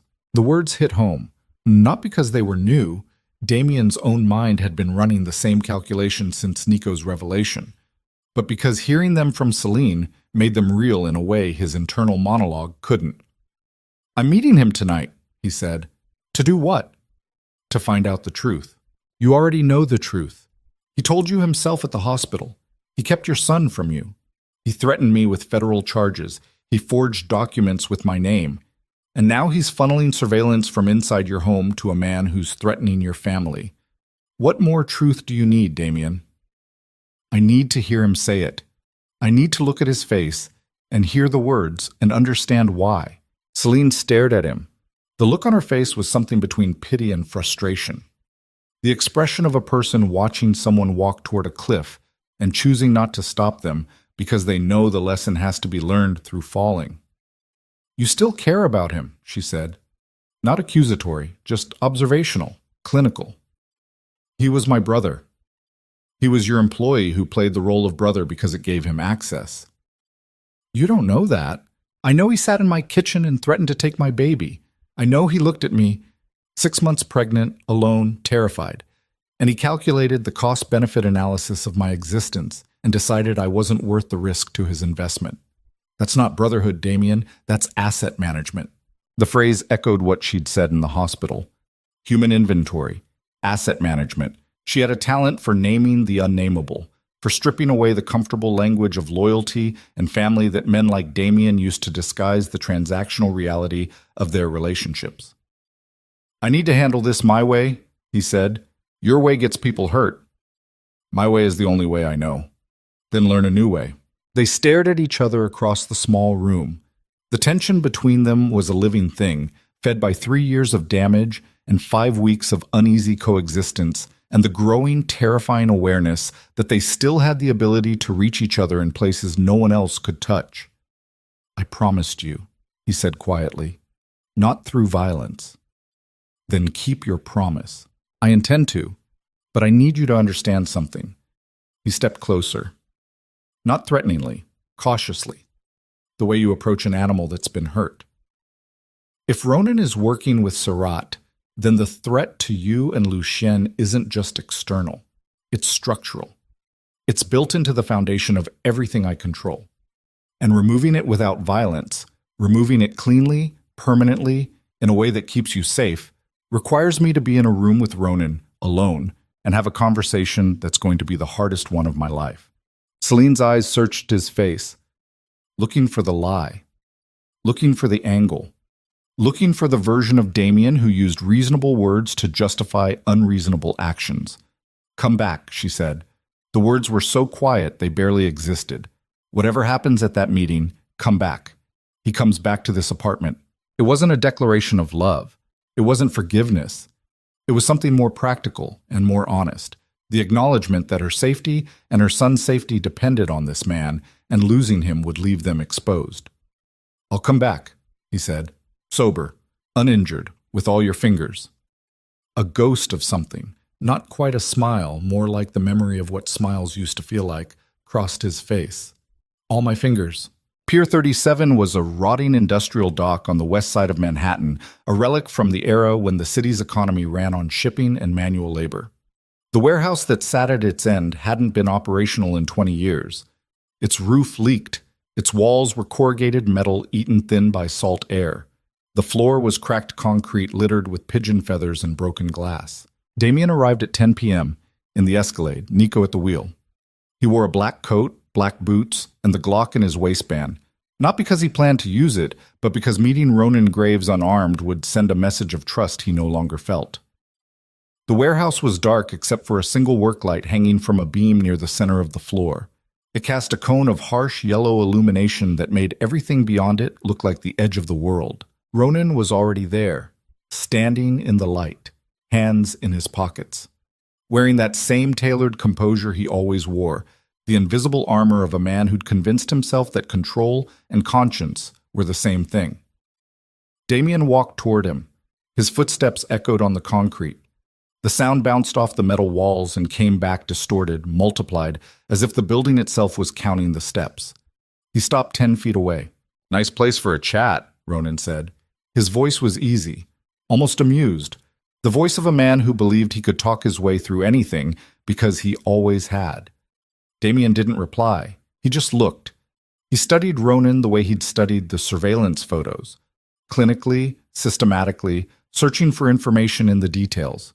The posture, the hands, the position of the feet, the subtle tells that 15 years of proximity had taught him to read like text on a page. Ronan's left hand was in his pocket. His right was hanging loose. His weight was slightly forward on the balls of his feet. Ready. "You're carrying," Damien said. "So are you. Mine's staying where it is. So's mine, unless it needs to move." The silence between them was a third presence in the warehouse. It sat in the space between them like an uninvited guest, patient and expectant. "The microphone," Damien said. "In the living room lamp. Was that yours or Serat's?" Ronan's expression didn't change, but something behind his eyes shifted. A recalculation, a resorting of priorities. Damien had seen that look before, in rooms where deals went sideways and plans needed to be rebuilt on the fly. "Does it matter?" "It matters to me. Everything matters to you now. That's the problem." Ronan pulled his left hand from his pocket. Empty. He ran it over his shaved head, a gesture Damien had seen 1,000 times, Ronan's version of buying time. "The microphone was mine. Planted 4 months ago, before the hospital, before Celine, before any of this." "Why?" "Because I was worried about you." "Try again." "I'm serious. You'd been off. For months, distracted, making decisions that didn't line up with the operation's best interests. The Korean deal, you almost tanked it twice because you couldn't focus. The Santos situation in the Bronx. You let it fester for weeks when a single phone call would have ended it. Something was wrong, and you weren't telling me what. So you bugged my home. I monitored my investment." The word landed like a slap. Investment. Celine's word. Asset management. The language of the machine applied to the man who built it. "And the camera?" Damien asked. "The one in the smoke detector, installed after Celine moved in, after my son was born. That was you too?" Ronan hesitated, the first real hesitation Damien had seen from him tonight. "No, That was Sarat's. But you knew about it. The silence stretched. The work light swayed slightly in a draft from the leaking roof, making shadows slide across the concrete floor like something alive. I knew about it, Ronan said. You knew Sarat had a camera in my home, watching my son's nursery, and you didn't tell me. I was handling it. Handling it how? By managing the information flow, by making sure Sarat saw what I wanted him to see, by controlling the narrative. You were managing me. I was protecting the organization. Damien took one step forward, just one, but the energy behind it, the compressed, barely contained force, made Ronan shift his weight backward, a fraction of an inch, almost imperceptible. But Damien saw it, and they both knew he saw it. Let me tell you what I think, Damien said. His voice had dropped to a register that people who knew him well had learned to be afraid of, not loud, not aggressive, but low and flat and stripped of everything except intent. I think you've been running a parallel operation for years. I think you've been positioning yourself as the indispensable man, the one who handles everything, knows everything, controls every channel of information, so that the empire functionally belongs to you even though my name is on it. I think you saw Celine's pregnancy as a threat to that arrangement, because a child changes a man's priorities, and changed priorities are unpredictable. I think you paid her to disappear and threatened her with fabricated evidence to make sure she stayed gone. And I think when she came back, when the storm brought her back and the blood brought me to her, you panicked. Because suddenly, your 15-year strategy had a variable you couldn't control. Ronan's face had gone very still. The easy composure was gone. What was left was something harder, the substrate beneath the polish, the foundation that everything else was built on. And Sarat, Damien continued, I think Sarat's boldness, the photos, the phone call, the camera, I think that's not just Sarat being Sarat. I think Sarat has information, intelligence about my operations, supply routes, financial structures, the kind of inside knowledge that only comes from one place. He paused. From you. That's a hell of an accusation. Tell me I'm wrong. Ronan looked at him for a long time. The work light buzzed. Outside, a foghorn sounded from somewhere on the river, a low, mournful note that rolled through the warehouse walls. You're not entirely wrong, Ronan said. The words hung in the air. Damien felt them settle into his chest like shrapnel, hot, sharp, embedding themselves in tissue that would never fully heal. Sarat and I have been in communication, Ronan continued. His voice was steady, the voice of a man who'd decided to stop pretending and was now operating on a different kind of honesty, the dangerous kind. Not an alliance, a conversation about the future of the market, about what happens when one man, you, holds disproportionate control over critical infrastructure and that man starts making emotional decisions. Emotional, your word, not mine. I prefer compromised. A baby, a woman with a grudge, a penthouse turned into a daycare. You've shifted resources away from core operations to personal security. You've stopped attending meetings. You've stopped returning calls from partners who've earned the right to be heard. You're hemorrhaging leverage, Damien. Every day you spend playing house is a day that Sarat and a dozen others used to erode what took us 20 years to build. Us. Yes, us. I was there, Damien. Every step, every deal, every risk. I bled for this operation. I made sacrifices you don't even know about. And I watched you throw it all away. Not because of an enemy, not because of the law, but because a woman who should have stayed gone showed up at the wrong hospital on the wrong night. Damien's hands were at his sides, open, flat. He was counting his own heartbeats because counting gave the rational part of his brain something to do, while the primitive part, the part that wanted to close the distance between them and end this conversation with his fists, screamed for release. You fed Sarat information about my operations, he said. I shared strategic insights about market conditions. You gave him my supply routes. I suggested areas of mutual non-competition. You armed a man who's threatening my family. I armed a businessman who was going to expand with or without my input. At least this way, I had influence over the direction. The direction of what, Ronan? The direction of a man who sent surveillance photos of my infant son, who called Celine and described the color of the nursery walls. Who's circling my home like a predator waiting for a gap in the fence? That wasn't supposed to happen.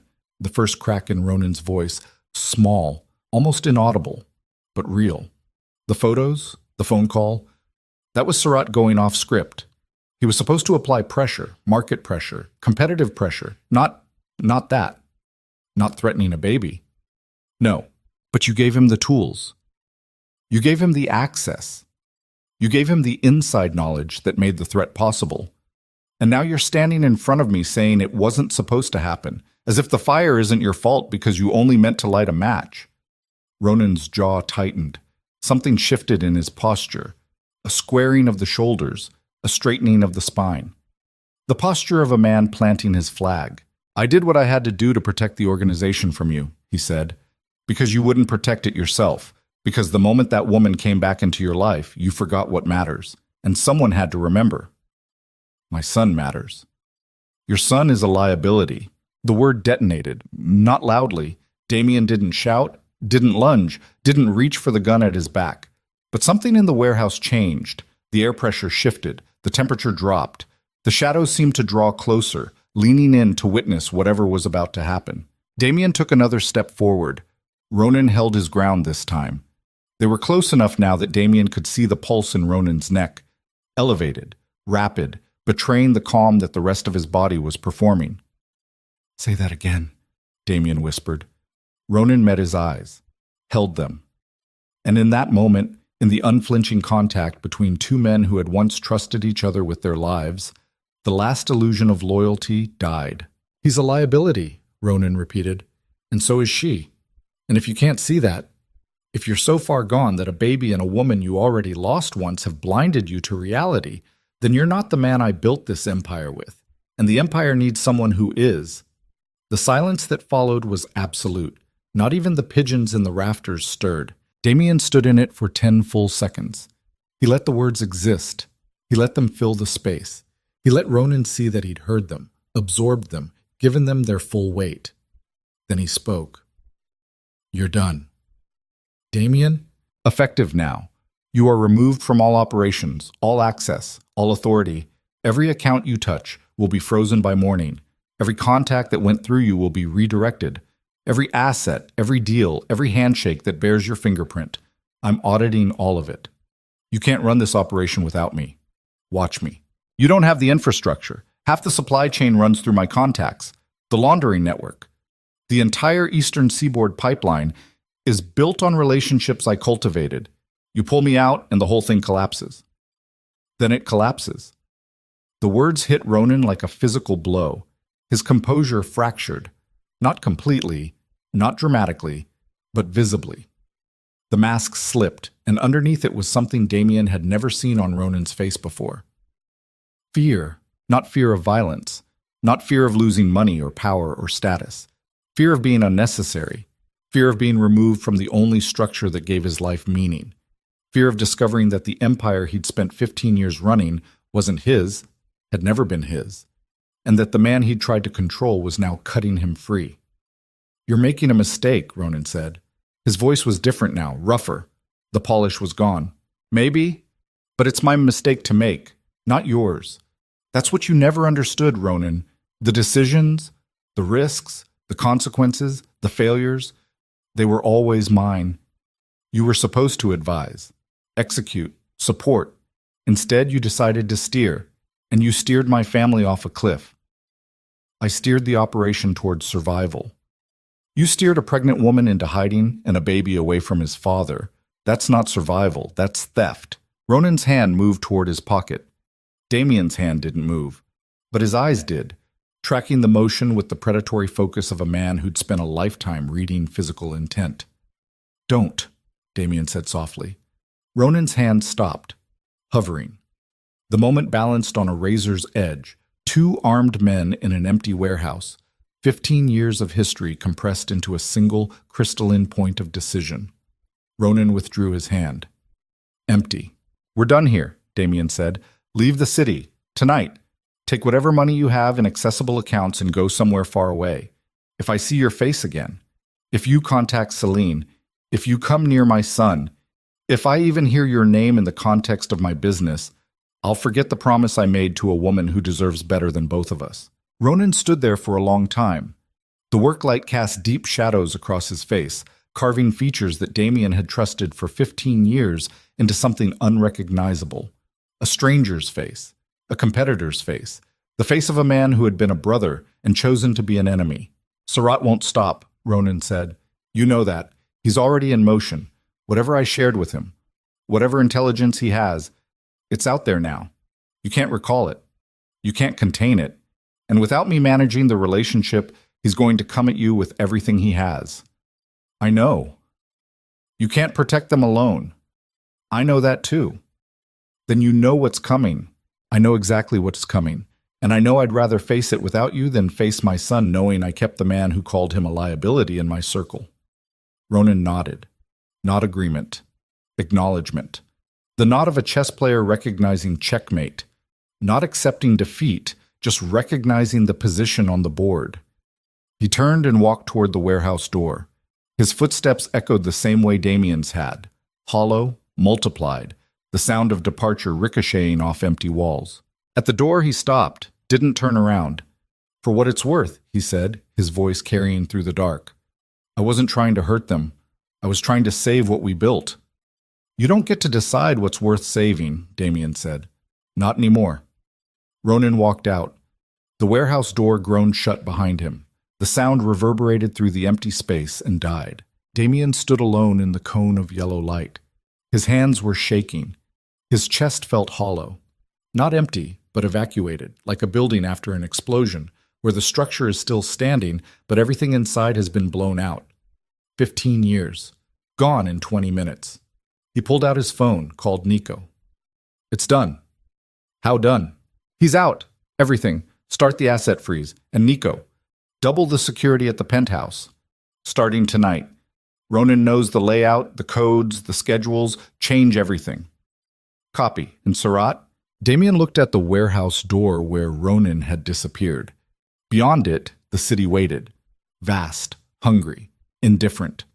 Somewhere in that city, Marco Sarat was sitting in a room with 15 years' worth of stolen intelligence about Damien's operation, and the man who'd been managing that relationship was now a free agent with a grudge and nothing to lose. Sarat is coming, Damien said. Whatever he's planning, it's accelerating now. Ronan will make sure of it. You think Ronan goes to him? I think Ronan has nowhere else to go, and a man with nowhere to go is a man who burns bridges. He hung up. He walked out of the warehouse into the cold night air. The river was black and moving, carrying the city's refuse toward the open sea. The skyline glittered in the distance. All those lights, all those lives, all those people sleeping in their beds unaware of the machinery grinding beneath the surface of their comfortable world. Damien got in the Escalade. Nico drove. The city scrolled past the tinted windows, streets and faces and storefronts that Damien had once seen as territory to be controlled and now saw as something else entirely. A landscape, a context, the stage on which a very small, very new life was trying to begin. He arrived at the penthouse at midnight. The new security detail was already in place. 2 men in the lobby, one on the residential floor, cameras repositioned, codes changed. Damien walked past them without acknowledgement and took the elevator up. The penthouse was quiet. He walked through the kitchen, past the living room where the lamp with the microphone had sat, now replaced, and down the hall toward the nursery. The door was open. The nightlight cast a soft amber glow. Lucien was sleeping on his back, arms above his head in that universal baby posture of absolute surrender, tiny chest rising and falling with the steady rhythm that Damien had learned to monitor the way he once monitored market fluctuations. He stood in the doorway and watched his son breathe. Then he heard Celine's voice behind him, soft, close. You're back. He turned. She was standing in the hallway, wrapped in a blanket, her hair loose, her eyes searching his face for damage. I'm back. All your fingers? He held up his hands. She counted.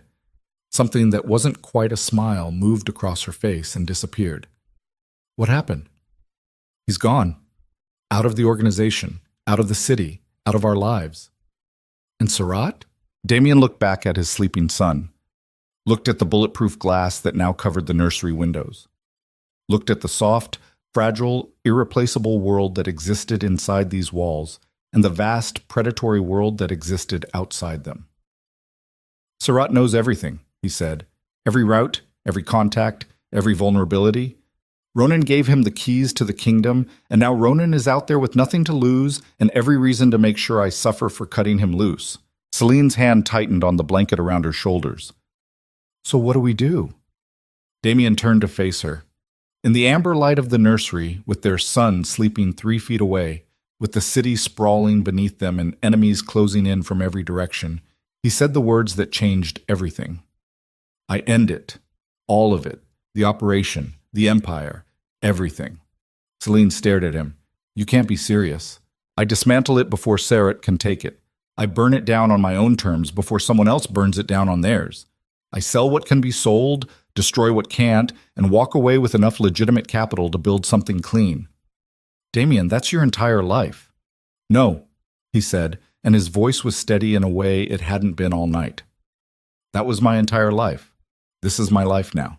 He looked at Lucien, at the tiny hands, at the chest rising and falling, at the face that looked more like Celine every day but carried his blood, his name, and, if he could manage it, something better than his legacy. I choose this, he said. I choose him. I choose you. And everything else, everything I built, everything I was, I let it go. Celine's eyes filled, not with anger this time, not with fear, with something rawer, more dangerous. The first stirring of hope in a woman who had learned through years of pain that hope was the most violent emotion of all. She didn't say yes. She didn't say she forgave him. She didn't close the distance between them or touch his hand or give him any of the things he wanted. She said, then you'd better do it fast, because if Ronan goes to Sarat, and he will, we have days, maybe less. Damien nodded. He looked once more at his son. Then he walked to the kitchen, sat down at the counter, and began making calls.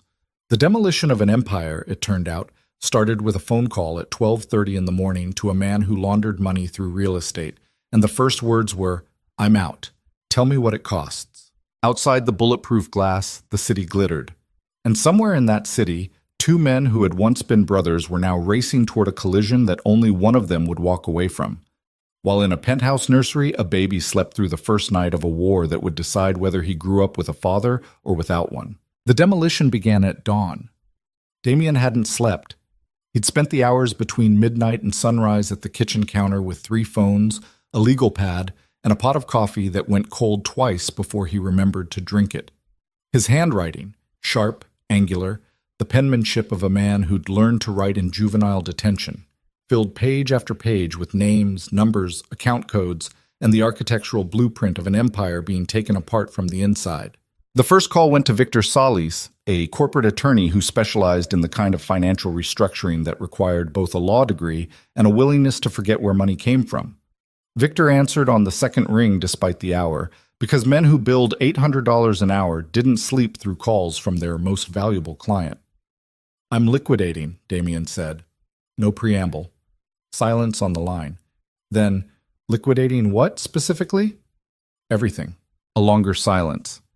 Damien, the holding structure alone involves 14 shell companies across 6 jurisdictions. The real estate portfolio, commercial and residential, is valued at roughly $90 million. The logistics network, I know what it's worth.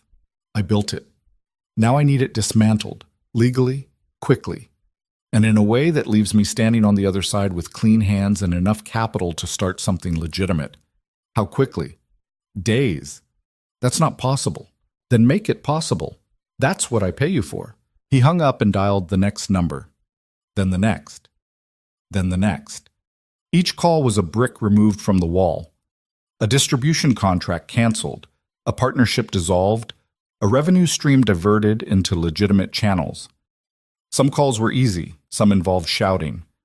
One involved a man in Newark who threatened Damien's life and then apologized 60 seconds later when he realized the threat had been heard and cataloged and would be remembered. By 7 a.m., Damien had made 23 calls and dismantled approximately 15% of his empire.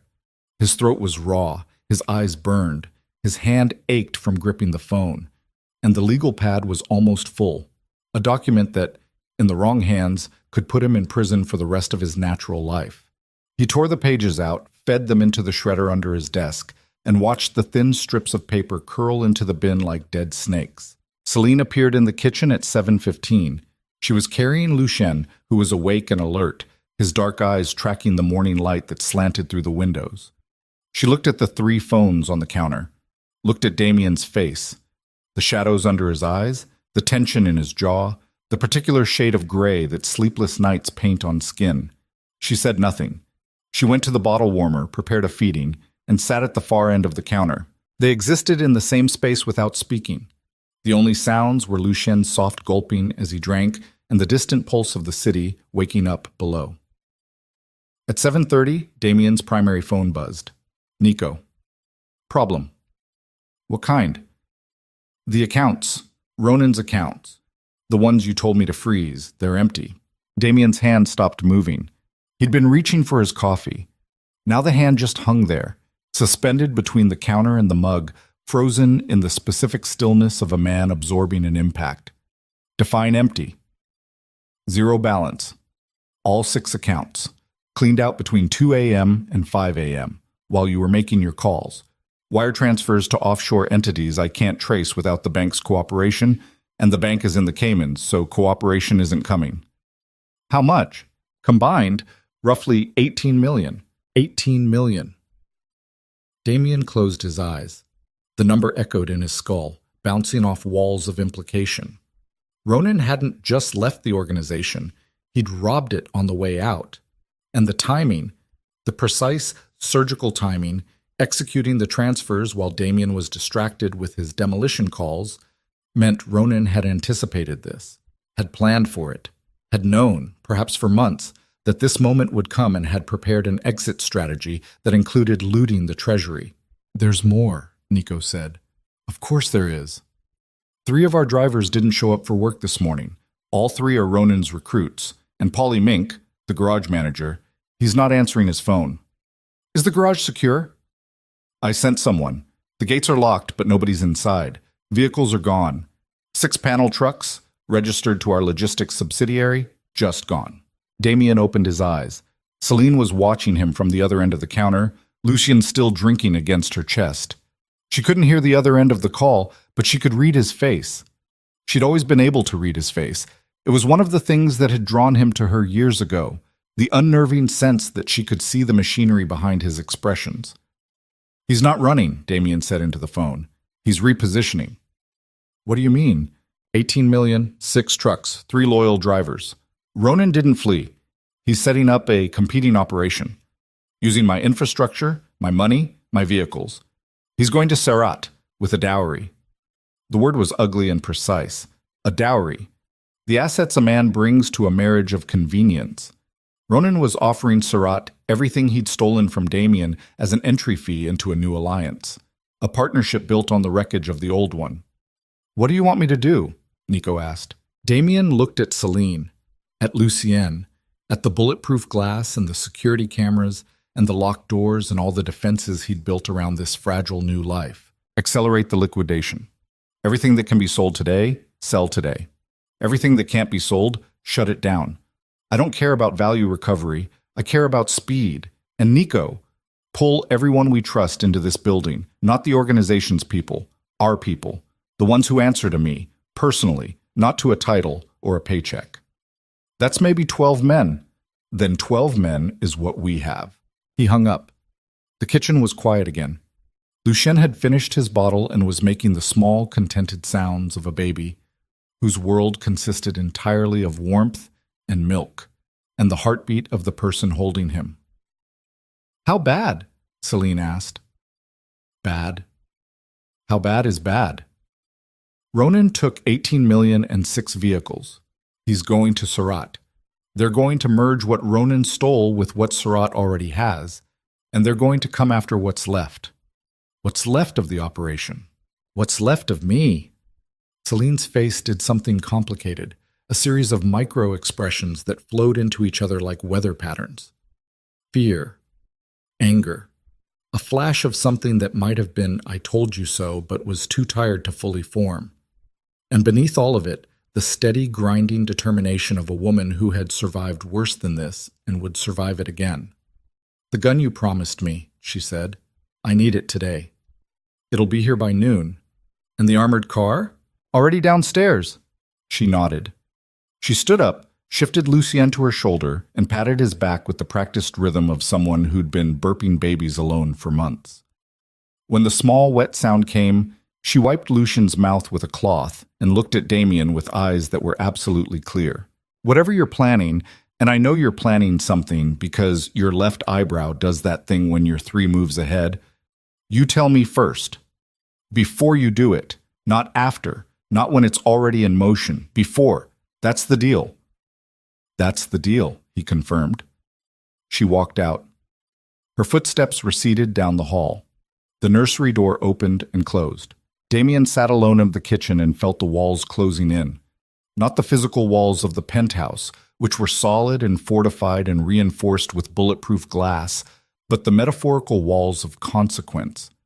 Every decision he'd made in the last 5 weeks, staying at the hospital, taking Celine in, confronting Ronan, beginning the liquidation, each one had narrowed his options, reduced his room to maneuver, funneled him towards a point where the only paths remaining were dangerous ones. He'd wanted to do this cleanly, quietly, dismantle the empire on his own terms, convert the assets, emerge on the other side as a legitimate businessman with a family and a future. That plan was now burning. Ronan had seen to that. And Serrat, emboldened, armed with inside intelligence, partnered with the one man who knew every weakness in Damien's armor. Serrat would not wait patiently while his target reorganized. The next 48 hours would determine everything. Damien picked up the phone and made one more call. This one was different. This one went to a number he hadn't dialed in 7 years.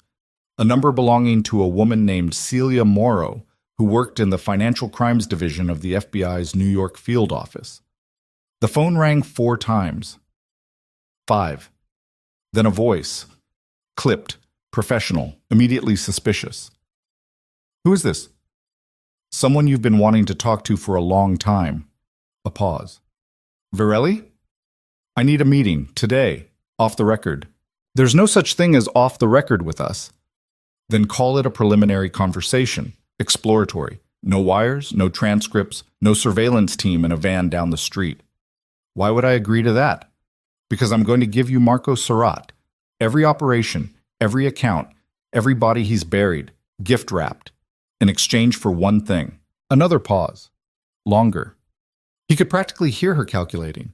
The career implications, the legal frameworks, the institutional politics of making deals with men like him. "What's the one thing?" "Protection. For a woman and a child. Federal witness protection, but without the witness part. Just protection." "That's not how it works." "Make it work. I'll give you enough to dismantle Serrat's entire organization and put him away for life. That's worth bending a rule." The longest pause yet. Then, "There's a coffee shop on Greenwich and 7th, 2 o'clock. Come alone. If I see anyone who looks like muscle, I walk." 2 o'clock, Damien confirmed. He hung up and stared at the phone in his hand. The irony was so complete it was almost geometric. Damien Virelli, the man who'd destroyed a woman's life because he believed she'd cooperated with the FBI, was now calling the FBI himself. Voluntarily. Desperately. Because the only way to protect the family he'd nearly lost was to become the very thing he'd once accused Celine of being, an informant. The word tasted like ash. He got up, showered, changed clothes, and went to the nursery. Vera was there, monitoring Lucien's mid-morning nap with the vigilance of a hawk.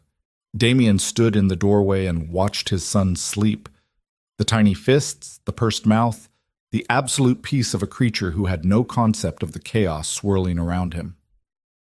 "Vera, Mr. Virelli, if anything happens today, anything at all, you take Lucien and Ms. Vale to the safe room. You know where it is? Behind the master bedroom closet, steel door, biometric lock. You've done your homework. I always do my homework. That's why you hired me." He almost smiled. Almost.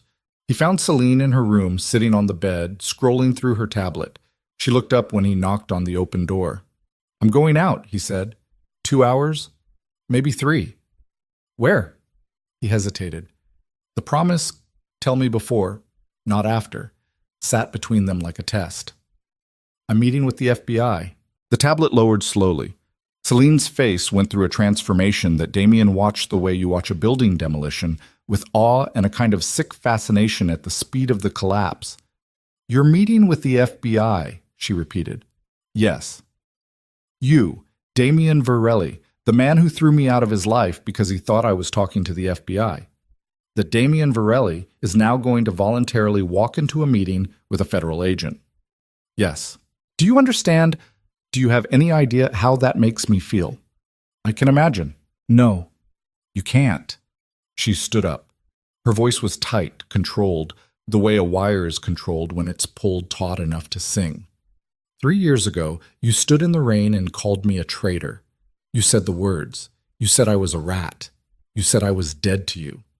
And the reason, the entire reason, was the accusation that I had done exactly what you are now choosing to do, voluntarily, with a phone call and a coffee shop meeting. Celine, don't you dare say my name like that, like it's an apology, like saying it softly makes any of this okay. She was trembling now, not with fear, but with a fury so pure it was almost incandescent. You destroyed my life over a lie. You destroyed it because you believed I was an informant, and now you're becoming one. For me, for Lucien, and I'm supposed to, what, be grateful? Be moved? See it as some grand romantic gesture? I see it as survival. I see it as the universe's sickest joke. She turned away from him, facing the window, her hands pressed flat against the glass. Her reflection stared back at her. A woman with dark circles and surgical scars and a fury that had nowhere to go. You get to choose this. You get to make the call, set the terms, walk into that meeting with your dignity and your leverage. I didn't get to choose anything. I was accused, convicted, sentenced, thrown out, and I spent 3 years living with the punishment for a crime I never committed. I know. You keep saying that. You keep saying I know like it's enough, like acknowledging the damage is the same as repairing it. What do you want me to say? She turned back to him. Her eyes were wet, but the tears weren't falling. She was holding them like ammunition, stored, controlled, deployed only when she decided. I want you to say that you were wrong, not I was wrong about the facts, not the evidence was fabricated. I want you to say that you were wrong about me, that even if I had been talking to the FBI, even if every piece of evidence had been real, throwing me out into a storm and telling me I was dead to you was wrong. Because it was, Damien. It was wrong regardless of what I did or didn't do. And until you can say that, until you can look at me and admit that your reaction was the problem, not just the information it was based on, then nothing you do now means anything. The room was very quiet. The morning light came through the window at a low angle, casting long shadows across the floor. Lucienne stirred in the nursery down the hall. A small sound, barely audible through the walls, but both of them heard it. Both of them turned their heads slightly toward it, an instinct so synchronized it was almost choreographed. Damien looked at Celine. He looked at her the way you look at a landscape after a fire, searching for something that survived, something green, something still capable of growing. I was wrong about you, he said. Not about the facts. About you. About who you were. About what you deserved. If you had been talking to the FBI, if you'd been wearing a wire, if you'd been cooperating, if every piece of evidence had been ironclad, throwing you out would still have been wrong. Because the correct response to being betrayed by someone you love is not to destroy them. The correct response is to feel the pain and decide what to do with it. And I chose the worst possible thing to do with mine. Celine's face crumbled, not dramatically, just the small, devastating collapse of a structure that had been holding too much weight for too long. The tears fell. Not the angry tears he'd seen before. These were something older, something that had been waiting 3 years for permission to exist. She didn't move toward him. He didn't move toward her. They stood on opposite sides of the room with a baby down the hall and an FBI meeting in 4 hours and an empire collapsing around them. And for one moment, the space between them was not a battlefield. It was just space, unclaimed territory, waiting to be something. Go to your meeting, she said, wiping her face with the back of her hand. Give them what they need, and come back. I will. With all your fingers. Every single one. He left the room. He walked down the hallway. He stopped at the nursery, looked in on Lucien. Still sleeping, still perfect, still oblivious, and then took the elevator down to where Nico was waiting with the Escalade. The coffee shop on Greenwich and 7th was the kind of place that sold $6 lattes to people who worked in glass towers and discussed quarterly earnings over oat milk. Damien walked in at 1:55 p.m. wearing the most unremarkable clothes he owned. A gray jacket, dark jeans, no watch, no rings, nothing that announced status or wealth. He ordered a black coffee and sat at a corner table facing the door. Celia Morrow arrived at 2:03. She was smaller than he expected, 5'4", maybe 5'5", with short brown hair and the kind of face that was designed for anonymity. She wore no badge, no lanyard, nothing that identified her as federal law enforcement. She could have been a grad student or an accountant or someone's sister visiting from Connecticut. She sat down across from him without ordering anything. Her hand stayed on the table. Visible. A signal. You look different than your file photo, she said. I've been losing sleep. New baby, I heard. Something in Damien's chest tightened. You heard. We hear things. That's our job. She tilted her head slightly, studying him with the detached curiosity of a scientist examining a specimen. Here's what I know. You've been running a multi-state logistics and distribution operation for roughly 20 years. We've investigated you 3 times and come up empty each time because your infrastructure is clean and your people are loyal. Recently, very recently, your most trusted lieutenant was removed from his position and is now in the wind with approximately $18 million in stolen assets and a grudge the size of Manhattan. Meanwhile, a competitor named Marco Surratt is expanding aggressively into your territory, armed with inside intelligence that could only have come from someone with deep access to your organization. She paused. How am I doing? You're well informed. Like I said, it's our job. She leaned forward. Here's what I don't know. Why you're sitting in this coffee shop talking to me instead of handling this the way men in your position typically handle things. Damien took a sip of his coffee. It was bad. Everything about this moment was bad. The taste, the setting, the company, the fundamental betrayal of every code he'd lived by for 2 decades. He was sitting across from a federal agent, voluntarily, preparing to hand over intelligence that would result in arrests, convictions, and the complete destruction of a world he'd spent his life building. I have a son, he said, 5 weeks old, born premature in a storm, almost didn't make it. I know. And a woman, the mother, who I hurt badly, who doesn't trust me, who agreed to be in my home because the alternative was worse. I know that too. Surratt is threatening them, directly. Surveillance, phone calls, cameras inside my home. And now Ronan, the man who ran my operation for 15 years, is going to Surratt with everything he knows. Routes, accounts, personnel, security protocols, my entire playbook.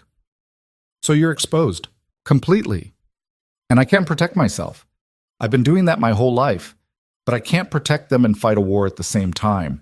Not against Surratt and Ronan combined. Not with the resources I have left.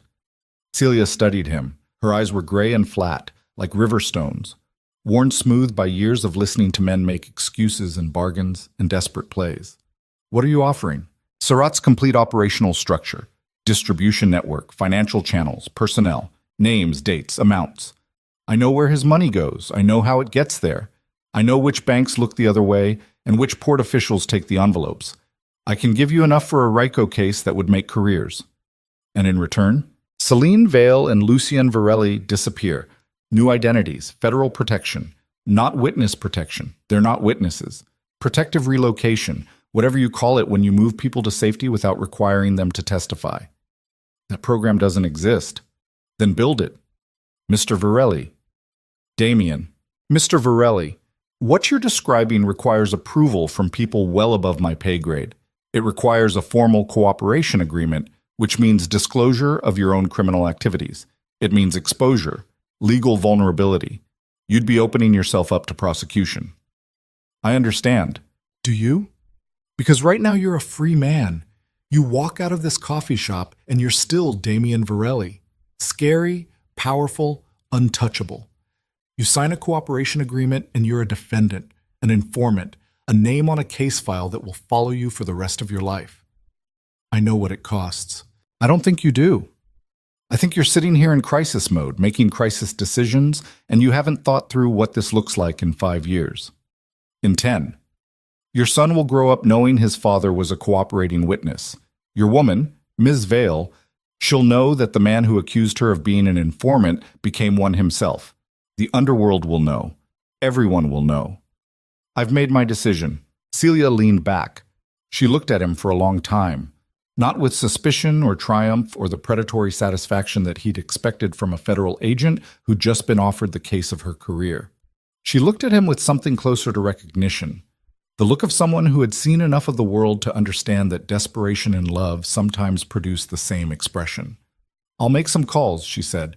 No promises, but I'll present it upstairs and see what comes back. How long?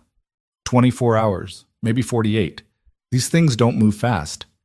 I don't have 48 hours. Then you'd better hope I'm persuasive. She stood up. Damien, one more thing. What?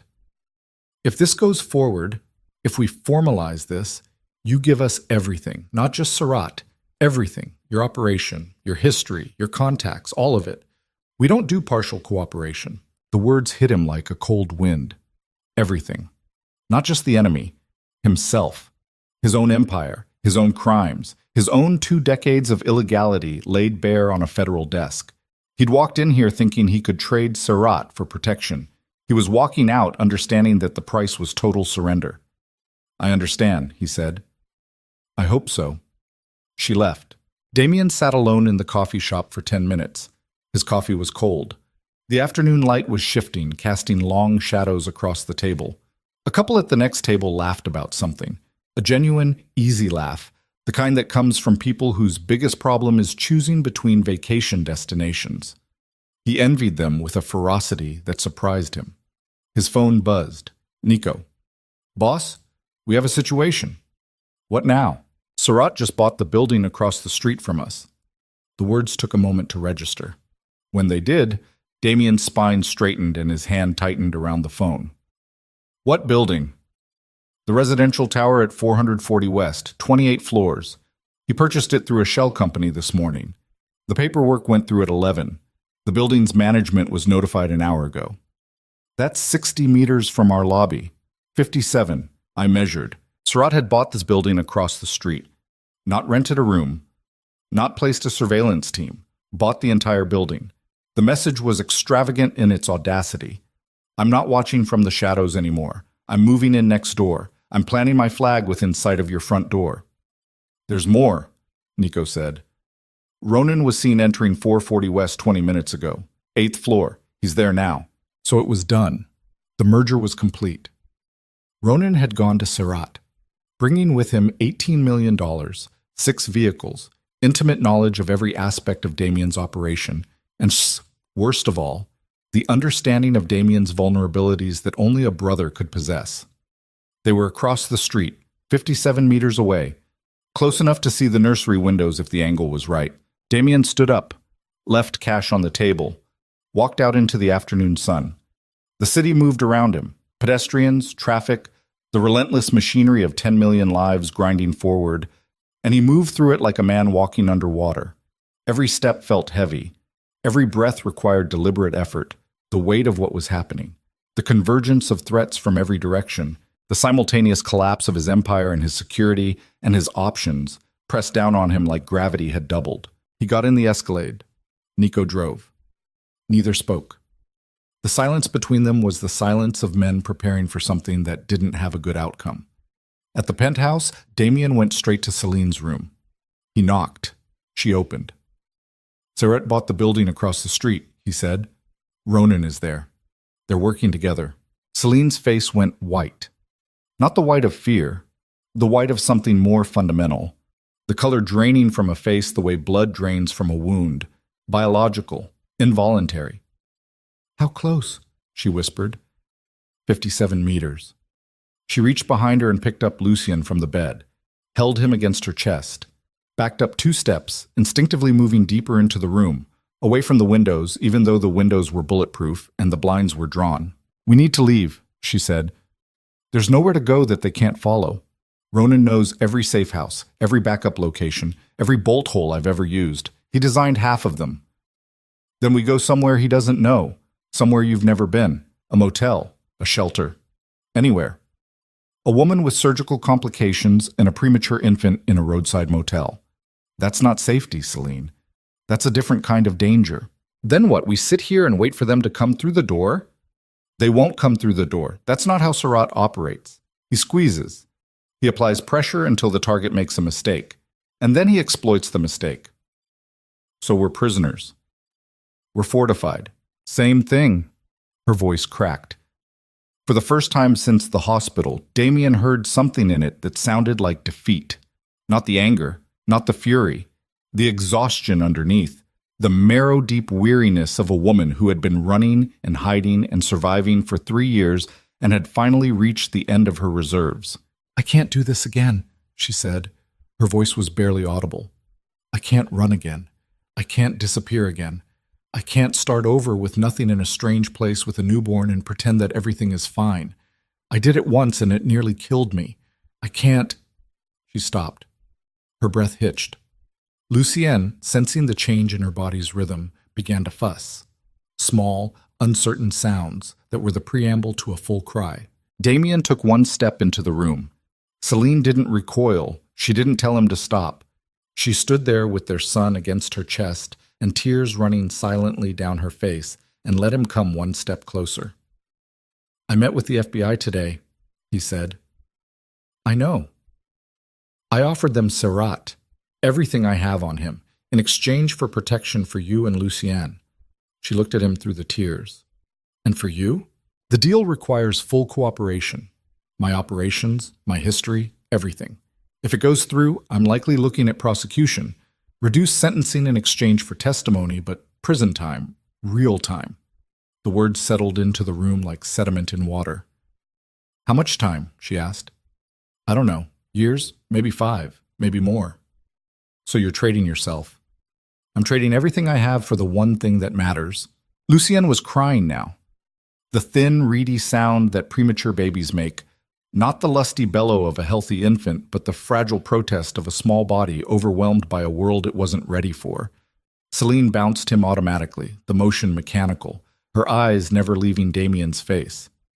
"You'd go to prison," she said slowly, "for years, and Lucien would grow up without you.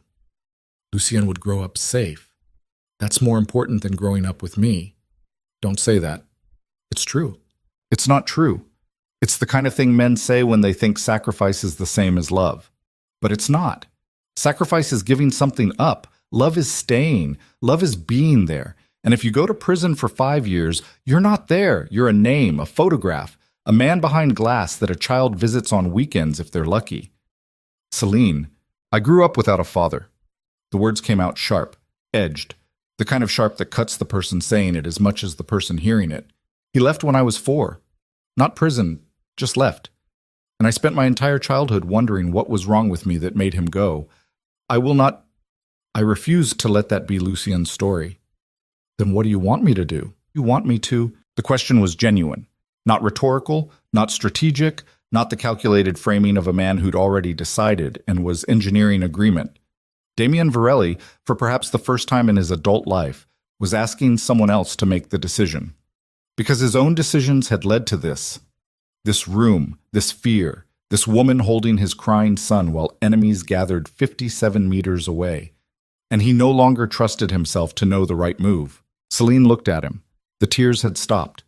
Something else had taken their place.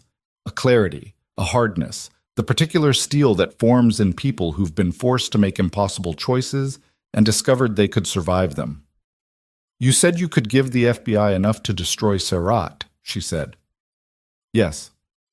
"Can you give it to them without a formal cooperation agreement, without putting your name on a case file?" "What do you mean?" "I mean anonymous, a leak, information that arrives on their desk without a return address. Enough to launch an investigation, Enough to get warrants, freeze accounts, make arrests, but nothing that traces back to you. Damien stared at her. The calculation ran through his mind. The feasibility, the risks, the architecture of anonymous information delivery. It was possible. Not clean, not guaranteed, but possible. A carefully constructed package of financial records, surveillance logs, witness statements, delivered through intermediaries, each layer insulated from the last, the entire chain designed to be untraceable. It would take time, he said. Time we might not have. Then we buy time. You said Serrat squeezes. He applies pressure and waits for mistakes. So we don't make mistakes. We sit in this fortress and we wait while your information works its way through the system. And when the FBI kicks down Serrat's door, we're still standing. And Ronan? Ronan is across the street with a man who's about to become the subject of a federal investigation. When Serrat falls, Ronan falls with him. You don't have to touch either of them. You just have to outlast them.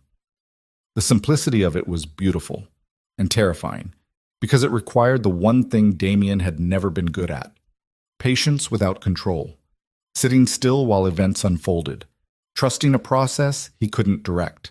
It could take weeks, he said. Months. The FBI doesn't move fast, and in that time Serrat could do anything. The pressure won't stay at photographs and phone calls. It'll escalate. It always escalates. Then we survived the escalation. Celine shifted Lucien, who had calmed, his cries subsiding into the hiccuping aftermath of a baby tantrum, and looked at Damien with eyes that had seen worse than this and were still open. I survived 3 years alone. I survived pregnancy alone. I survived a placental abruption in a flood. I can survive a man in a building across the street. He's not just a man in a building. And I'm not just a woman in a penthouse.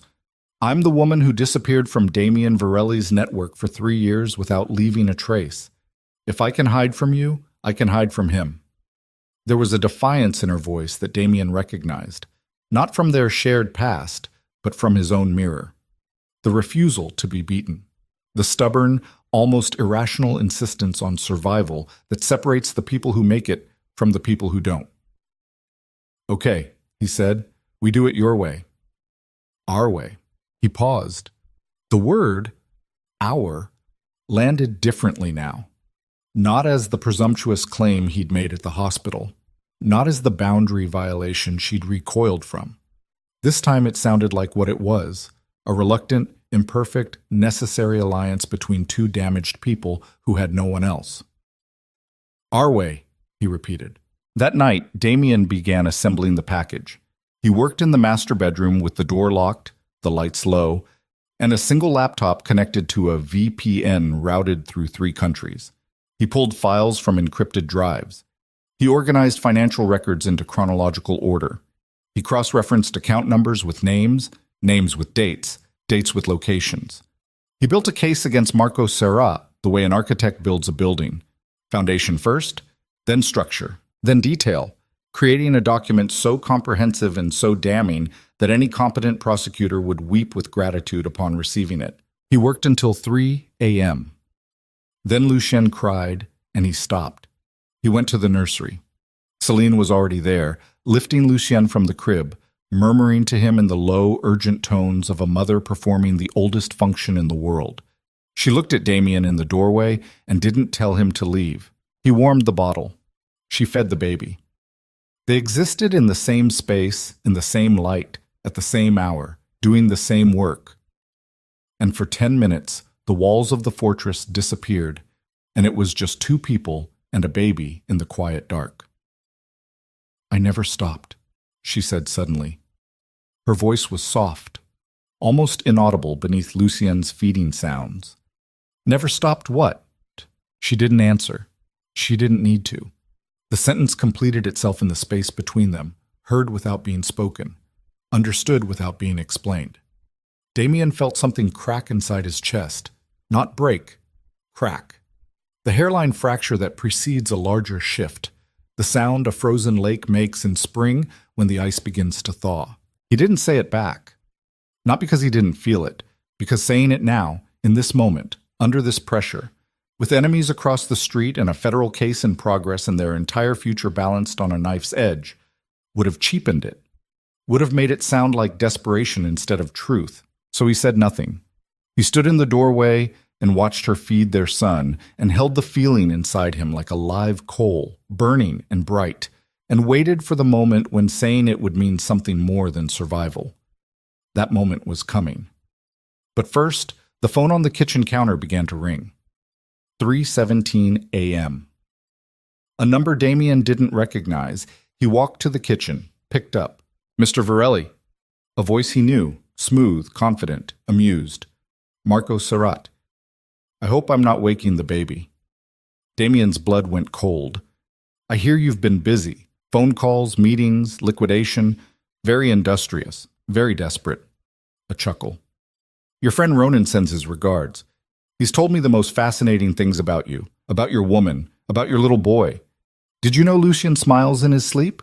Ronan says the camera caught it. Adorable. Damien gripped the counter with his free hand. The marble edge bit into his palm. Here's what happens next, Surratt continued.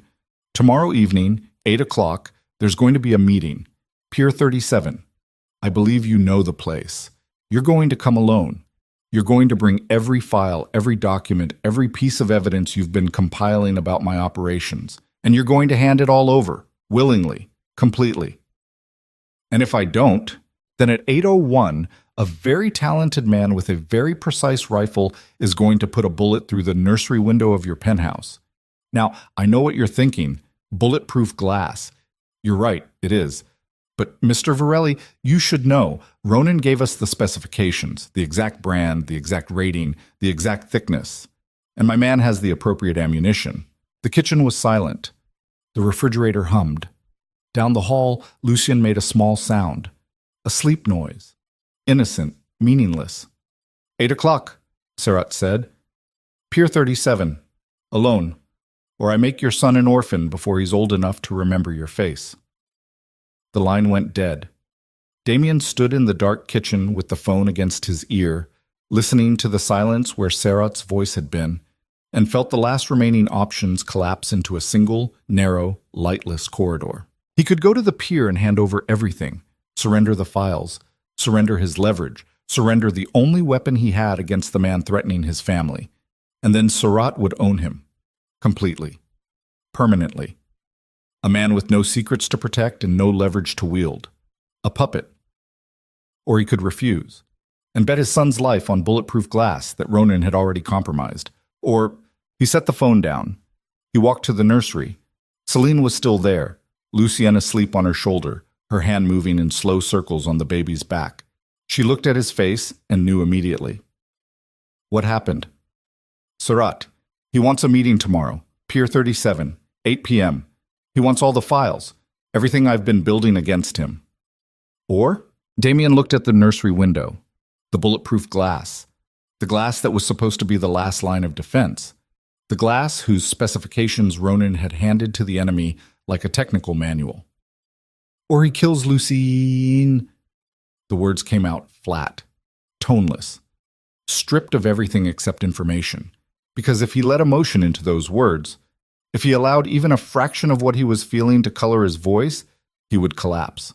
And collapsing was not an option. Celine's hand stopped moving on Lucien's back. Her entire body went rigid. Her eyes, those dark, fearless, exhausted eyes, locked onto Damien's, and in them he saw something he'd never seen before. Not fear, not anger, something beyond both. The absolute primal ferocity of a mother who has just been told that someone wants to kill her child.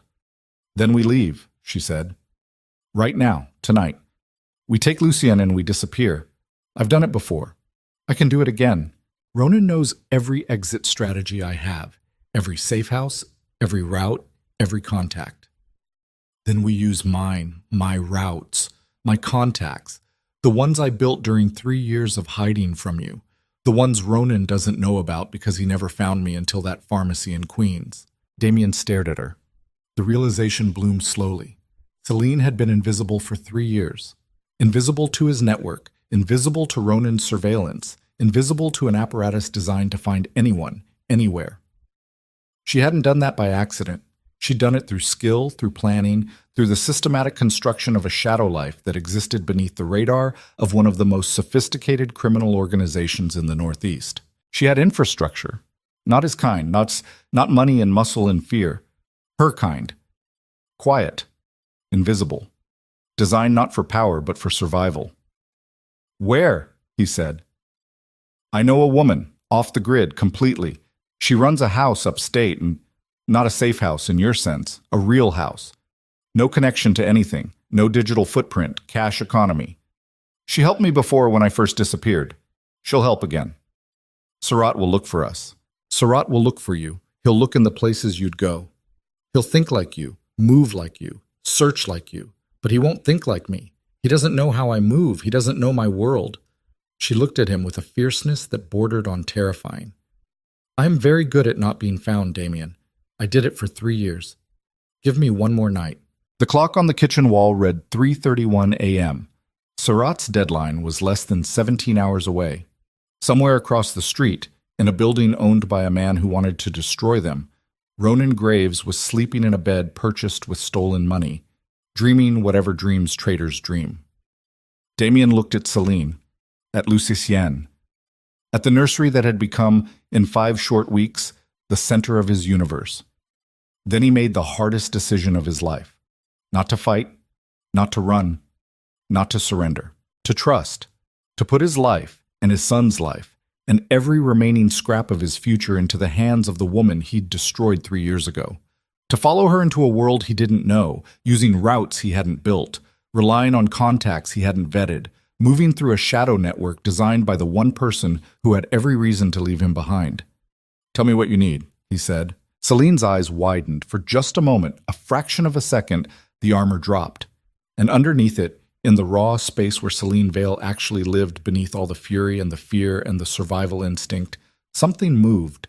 Something that looked, in the amber light of the nursery, like the beginning of trust. Pack light, she said. 1 bag each. No phones, no electronics, nothing traceable. Cash only.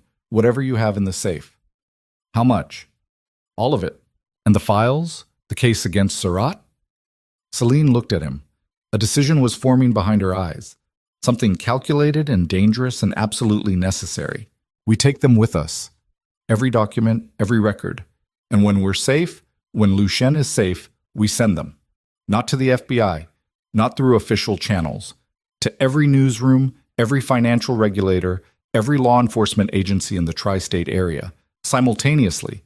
An avalanche of information so massive that no one person can suppress it and no amount of money can make it disappear. That's a nuclear option. We're past conventional warfare, Damien. She held Lucien tighter. Pack. We leave in 1 hour. He stood in the nursery doorway. The man who had ruled through fear, through control, through the absolute certainty that he could bend the world to his will, and he felt all of it fall away. The power. The certainty. The illusion that he was in charge of anything. He was following now. Following a woman he'd wronged into a darkness she knew better than he did. And somewhere in that darkness, if they were lucky, if they were smart, if they were brave enough to deserve it, there was a way out. He turned and went to pack. Behind him, in the nursery, Celine held their son against her heartbeat and whispered words so quiet that even the walls couldn't hear them. Words that were not a plan or a prayer or a promise. Just a mother's voice in the dark, telling her child that everything was going to be okay, even though she didn't know if it was true, especially because she didn't know if it was true. They left at 4:47 a.m., not through the lobby, not through the parking garage, not through any exit that existed on the building's official floor plans. Celine led them to the service corridor behind the laundry room on the 3rd floor, a narrow, fluorescent-lit passage that connected to the building's mechanical infrastructure. She'd found it during her first week in the penthouse, mapping escape routes the way other people mapped grocery stores, and she'd kept the knowledge to herself because keeping knowledge to herself was how she'd survived for 3 years. The corridor smelled like machine oil and damp concrete. Pipes ran along the ceiling, sweating condensation that dripped onto the floor in an irregular rhythm. Damien carried Lucien in the car seat with one hand and a black duffel bag with the other. Celine walked ahead, a backpack on her shoulders, moving with the sure-footed confidence of someone retracing a route she'd rehearsed in her mind 100 times. Behind them, Nico followed at a distance of 10 feet. He was the only person Damien had told. Not the security detail, not the 12 men he'd assembled, Just Nico, because Nico was the one person in Damien's world whose loyalty wasn't transactional. It was constitutional, built into the architecture of who he was, the way a dog's loyalty is built into its bones. The corridor ends at a fire exit on the east side of the building, Celine said over her shoulder, her voice low. It opens into the alley between our building and the parking structure next door. The alley runs south to 43rd. From there, we walk 4 blocks to a garage on 9th Avenue where a woman named Dara keeps a car for me. You have a car? I have a lot of things you don't know about. That was the point. The fire exit was a heavy steel door with a push bar. Celine hit it, and the door swung open onto cold, pre-dawn air. The alley was narrow and dark, flanked by brick walls and dumpsters. The smell hit Damien immediately. Garbage, urine, wet concrete. The perfume of the city at its most honest. They moved quickly. Celine set the pace, fast but not running, deliberate but not cautious enough to attract attention. She walked like a woman who'd learned to be invisible in a city of 8 million people, and Damien followed her, carrying their son through the dark, feeling the bizarre disorientation of a man who'd spent 2 decades controlling every environment he entered and was now being led through an alley by a woman in sneakers and a hoodie. Nico peeled off at the corner of 43rd and 9th. He and Damien exchanged a look. Brief, wordless, containing everything that mattered. Nico would return to the penthouse. He would maintain the appearance of normalcy. He would answer calls, field questions, keep the lights on, and the security detail active. He would be the decoy. The illusion that Damien Varelli was still in his fortress, still behind bulletproof glass, still waiting for Serrat's deadline. Be careful, Damien said. Be smart, Nico replied. Then he turned and walked north, his massive frame disappearing into the gray half-light, and Damien felt the last connection to his old life sever like a rope cut clean. The garage on 9th Avenue was underground, accessed through a rusted metal door behind a dry cleaning shop that wouldn't open for another 3 hours. Celine had a key. She unlocked the door, led them down a flight of concrete stairs, and into a low-ceilinged space that held exactly 4 vehicles. One of them was a 10-year-old Honda Civic, beige, anonymous, the kind of car that nobody looks at twice. You've had this the whole time, Damien said. It wasn't a question. Since month 6, after Ronan found me, I bought it with cash from a private seller in the Bronx, registered under a name I made up, different plates every 3 months. She opened the trunk and put her backpack in. You build lifeboats when you live in someone else's storm. Damien strapped Lucien's car seat into the back. The baby was still asleep. That deep, boneless sleep that only the very young can achieve, the kind that survives, transfers, and temperature changes, and the quiet desperation of parents moving through the dark. Celine drove. Damien sat in the back beside Lucien. The Civic pulled out of the garage and merged with the thin pre-dawn traffic on 9th Avenue, heading north. Just another beige car in a city full of them. They took the Henry Hudson Parkway to the George Washington Bridge. The bridge was nearly empty at this hour. A few tractor trailers, a handful of early commuters, the distant lights of New Jersey glowing across the water. Celine drove precisely, both hands on the wheel, checking the mirrors every 15 seconds with the mechanical regularity of someone who'd been trained, or had trained herself, to monitor pursuit. Damien watched the Manhattan skyline recede in the rear window. His city, his kingdom. The vertical landscape he'd spent 20 years conquering, now shrinking to a collection of lights against a dark sky, growing smaller with every mile until it was nothing more than a glow on the horizon. He didn't look back again. They drove north for 2 hours. The highway gave way to smaller roads. The smaller roads gave way to county routes. The county routes gave way to unmarked turns and gravel paths that Celine navigated from memory, never consulting a phone or a map, because phones could be tracked and maps could be found, and memory was the only storage medium that couldn't be hacked. The landscape changed. Suburbs dissolved into farmland. Farmland dissolved into forest. The trees closed in around the road like walls, their branches forming a canopy that blocked the strengthening morning light. The air coming through the cracked windows smelled different. Pine, soil, the clean mineral scent of running water somewhere nearby. At 7:15 a.m., Celine turned onto a dirt road so narrow that branches scraped both sides of the Civic. The road climbed for half a mile, then leveled out in a clearing where a house sat. Not a cabin, not a compound, just a house. 2 stories. White clapboard. a porch with a rocking chair, a vegetable garden along the south side, chickens in a wire enclosure. It looked like a postcard from a life that had nothing to do with Damien Varelli's world. A woman came out of the front door before they'd fully stopped. She was in her 60s, maybe older. Hard to tell with the kind of face that weather and work had carved into something that existed beyond conventional aging. Gray hair in a braid, hands that had dirt under the nails, eyes that assessed the Civic, its occupants, and the situation with the calm efficiency of someone who'd done this before. "Celine," she said. Not a question, an identification. "Ruth." Celine got out of the car. "I brought them." Ruth looked at Damien as he emerged from the back seat, Lucien's car seat in one hand. She looked at him the way you look at a piece of furniture someone's asking you to store, evaluating size, weight, the likelihood of it causing problems. "He's bigger than I expected," Ruth said. "He takes up less space than you'd think," Celine replied. Ruth turned and walked back inside. Celine followed. Damien stood in the clearing holding his sleeping son, surrounded by trees and chickens and silence so complete it felt like pressure against his eardrums, and wondered how his life had arrived at this exact coordinate. Then he went inside. The house was clean and sparse.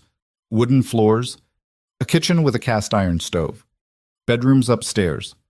No television, no computer.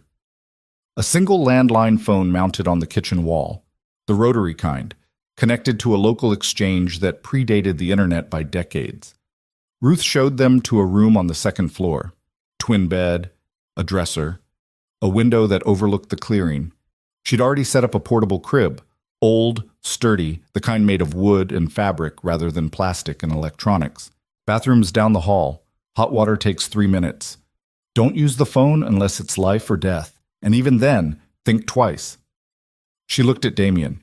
"No guns in my house." He hesitated. "I said no guns." He pulled the Glock from his waistband and handed it to her, grip first.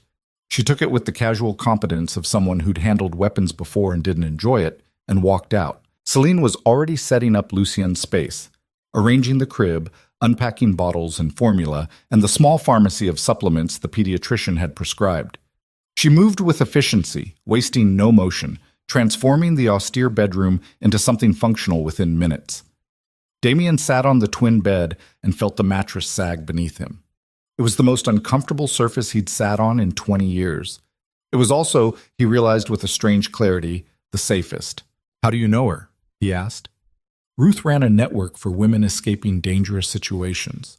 Not a formal organization, no funding, no paperwork, no government involvement, just women helping women disappear.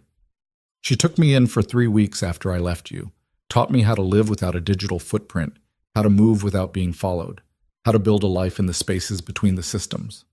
An underground railroad, something like that. She doesn't call it anything, she just does it." Damien looked out the window. The clearing was still. The chickens pecked at the dirt. The trees stood like sentinels around the perimeter. No sirens, no traffic, no empire. "We're exposed tonight," he said. "When I don't show up at Pier 37. When Surratt realizes we're gone. We're not exposed, we're invisible. There's a difference. How long can we stay? As long as we need, but the files, we need to send them, today. Before Surratt figures out we've left and starts destroying evidence." Damien opened the duffel bag. Inside, alongside cash and clothes, was a flash drive containing everything he'd assembled against Marco Surratt. Financial records, account numbers, transaction logs, names and dates and locations.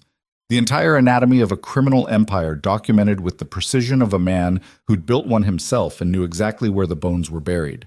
"Ruth has a neighbor," Celine said. 3 miles down the road. He has internet. Satellite connection. Slow but functional. If we drive there, we can upload the files and send them before noon." "Send them where?" "I have a list." She pulled a folded piece of paper from her pocket. Actual paper, handwritten, the analog security of a woman who'd learned that digital records were liabilities. 14 addresses, 5 newsrooms, 2 national, 3 local, 3 financial regulators, 2 law enforcement agencies, the State Attorney General's office, and 2 congressional oversight committees. Damien took the paper and read the list. It was methodical, strategic, the work of someone who'd spent time thinking about how to cause maximum institutional damage with minimum personal exposure. "You've been planning this," he said. I've been planning everything. Since the day Ronan sat in my kitchen, I've been building contingencies, exit strategies, and countermeasures for every scenario I could imagine, including this one. He looked at her. Really looked. And for the first time, he saw clearly what he'd been too blind, too arrogant, too consumed by his own version of strength to see before. Celine Vale was not a victim. She had never been a victim. She was a survivor of the highest order, a woman who'd been thrown into the worst circumstances a person could face and had responded not with collapse but with construction. She'd built an invisible infrastructure of survival that rivaled anything Damien had built with his money and his muscle. She'd done it alone, pregnant, with no resources except her own intelligence. She was, he realized, the most formidable person he'd ever met. "Let's go," he said. They drove to the neighbor's house at 9 a.m. The neighbor was an older man named Calder who lived alone in a smaller house buried even deeper in the trees. He had a satellite dish on his roof and a desktop computer that looked like it belonged in a museum. He asked no questions. Ruth had called ahead. Damien plugged the flash drive into the computer. The upload speed was agonizing. The satellite connection crawled, progress bars inching forward with the patience of geologic time. But the files went out, one by one, to each of the 14 addresses on Celine's list. Financial records, transaction logs, account structures, names, every piece of evidence attached to an unsigned cover letter that Celine had written in advance. The following documents detail the criminal operations of Marco Serrat, including money laundering, racketeering, and conspiracy to commit multiple federal offenses. All records are authentic and verifiable. This information is provided anonymously in the interest of public safety. By 11:30 a.m., the last file had been sent.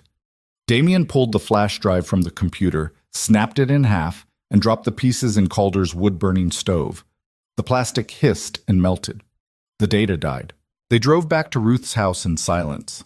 The morning was warm. The dirt road kicked up dust behind the Civic. Birds sang in the trees. Actual birds. The kind Damien hadn't heard in years, living in a city where pigeons and car alarms were the dominant species. Lucien was awake when they got back. Ruth was holding him on the porch, rocking in the chair, talking to him in a low murmur that Damien couldn't quite hear. The baby was alert and calm in a way he'd never been in the penthouse, as if the absence of city noise and artificial light and the ambient tension of a fortified building had allowed his nervous system to finally settle. "He's a good one," Ruth said when they came up the steps. "Strong grip, watchful eyes. He'll be stubborn." "He gets that from both sides," Celine said. Ruth handed Lucien to his mother and went inside without another word. Celine sat in the rocking chair with the baby on her chest, looking out at the clearing, and Damien sat on the porch steps below her and felt, for the first time in weeks, something that resembled peace. It lasted 4 hours. At 3:47 p.m., the landline phone inside the house rang. Ruth answered it. Damien heard her voice from the kitchen, low, clipped, the tone of a woman receiving bad news. He was on his feet before she appeared in the doorway. "That was my contact in the city," Ruth said. Her face was the same as always, weathered, calm, unreadable. But her hands were different. They were at her sides, fingers slightly curled, the posture of someone bracing. "There's been an incident at your building in Manhattan." Damien's entire body went rigid. "What kind of incident?" "Armed men entered the lobby at approximately 2 p.m., 6 of them. They went to the penthouse floor." "Nico." "Your man was there. He and the security detail engaged. There was a firefight in the hallway." Ruth paused. The pause was the worst part, the space between information where the mind fills in horrors. "Your man was shot. Twice. He's alive but critical. The security detail took casualties. 2 dead, 1 wounded." The porch tilted beneath Damien's feet. Not literally. The boards were solid, the structure was sound, but the ground inside him shifted, and for a moment the entire world listed sideways like a ship taking on water. Who led the assault? His voice was mechanical, operating on systems that ran below emotion, below thought, in the territory of pure function. The description matches someone named Ronan. Tall, shaved head. He was with several others. They went through the penthouse, took what they wanted, left before police arrived. "Nico." Shot twice. Critical. Nico, who had stayed behind as a decoy. Nico, who had walked back into the building knowing he was the only thing standing between Surat's people and an empty penthouse. Nico, who had done exactly what Damien asked him to do and paid for it in blood. Damien's hand found the porch railing and gripped it. The wood creaked under the pressure. His knuckles went white, then past white, into the bloodless territory of a grip that was holding onto something far heavier than a piece of lumber. "Which hospital?" he said. "Damien." Celine's voice, behind him, close. He hadn't heard her stand up. "You can't go back. Nico is dying. Nico is in a hospital, with doctors, with surgeons, people who can help him. You can't help him by going back. You'll be walking into exactly what they want. He was there because of me. He stayed because I asked him to stay. And he knew the risk. He took it. Don't dishonor that by getting yourself killed." He turned to face her. She was standing in the doorway, Lucienne in her arms, the afternoon light behind her turning her silhouette into something that looked like a painting. Mother, child, doorframe, the oldest composition in the history of human imagery. "They destroyed the penthouse," he said. The words came out hollow. "Everything, the nursery, the bottles, the crib, the nightlight, the rocking chair where I held him at 3 a.m. They went through it. They took it apart. Things. They destroyed things. Lucien is here. I'm here. The things don't matter. Nico matters. Yes, he does. And the best thing you can do for Nico is survive. Survive and make sure what he bled for wasn't wasted." Damien looked at her, at their son, at the clearing and the trees and the chickens and the house that smelled like wood smoke and lavender. And he felt the pull, the enormous gravitational pull of his old self, the version of Damien Varelli that would have already been in a car, already been on the highway, already been planning the exact sequence of violence required to balance the ledger. That man wanted out. That man was clawing at the inside of his chest, screaming that loyalty demanded action, that honor demanded retaliation, that the correct response to blood was more blood. But standing on that porch, looking at Celine and Lucien, Damien understood something that the old version of himself could never have comprehended. The bravest thing he could do right now was nothing. The hardest, most painful, most courageous act available to him was to stay. To stand on this porch in the middle of nowhere and not move. To trust the plan. To let the files do their work. To believe that the system, the imperfect, slow, infuriating system of laws and institutions and bureaucratic machinery, would do what his fists couldn't. "I'm staying," he said. The words cost him something physical. He felt them leave his body like breath in cold air. Visible, tangible, irretrievable. "Good," Celine said. And for the first time, the very first time since the hospital, since the storm, since the beginning of everything, she reached out and touched his hand. Her fingers closed around his. The grip was light, tentative, the touch of someone testing whether a surface could bear weight. He didn't squeeze back. He just stood there and let her hold his hand and felt, beneath the grief and the rage and the guilt, something small and warm and indestructible. Then she let go and went inside. And the moment was over. But it had happened, and they both knew it. The evening passed in a strange, suspended quiet.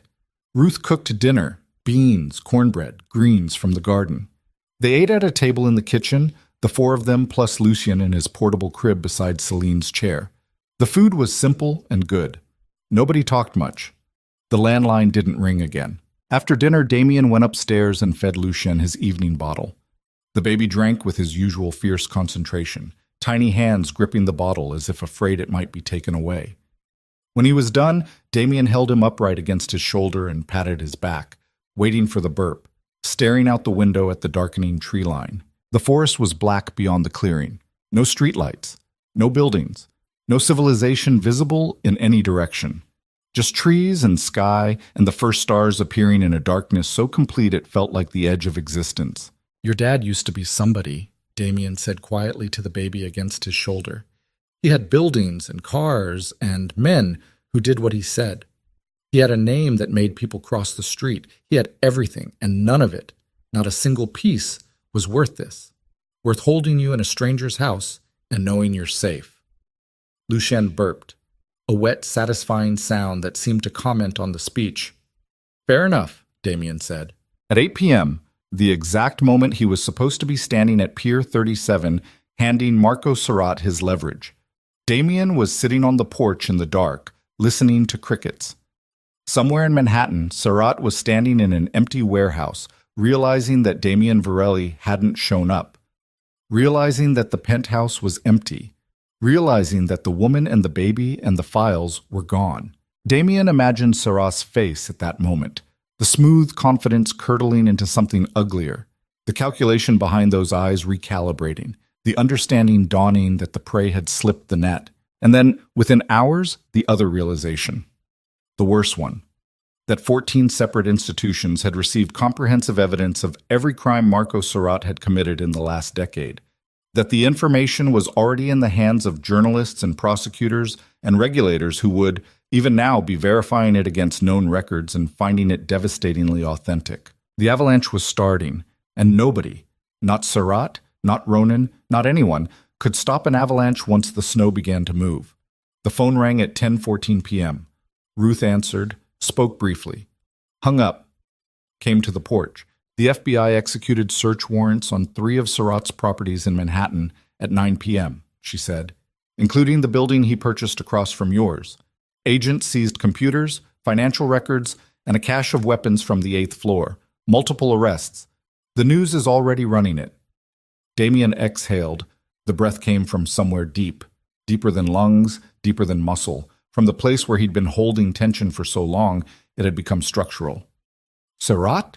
Not in custody. He wasn't at any of the locations when the raids happened. He's in the wind. The exhale reversed. The tension returned. And Ronan? Same. Neither man has been located. So the buildings were seized, but the men were free. The infrastructure was destroyed, but the architects had escaped. Which meant, and Damien's mind ran the calculation with the ruthless efficiency it was designed for, Surratt and Ronan were now operating without resources, without territory, without the organizational structure that had made them powerful. But they were alive, and they were angry, and they knew who had done this to them. It's not over, Damien said. No, Ruth agreed. It's not. He didn't sleep that night. He sat in the rocking chair in the bedroom, Lucien in his crib 2 feet away, and listened to the darkness. Every sound, every branch creaking, every animal moving through the underbrush, every shift of wind in the trees, registered in his nervous system like a blip on a radar screen. He was alert in the way prey animals are alert, the way deer stand motionless in clearings with their ears rotating, processing every vibration for the signature of threat. At 2 a.m., Celine came into the room. She didn't knock. She just appeared in the doorway in her oversized t-shirt, hair loose, feet bare on the wooden floor. You're not sleeping, she said. Can't. Move over. He looked at her. She looked at him.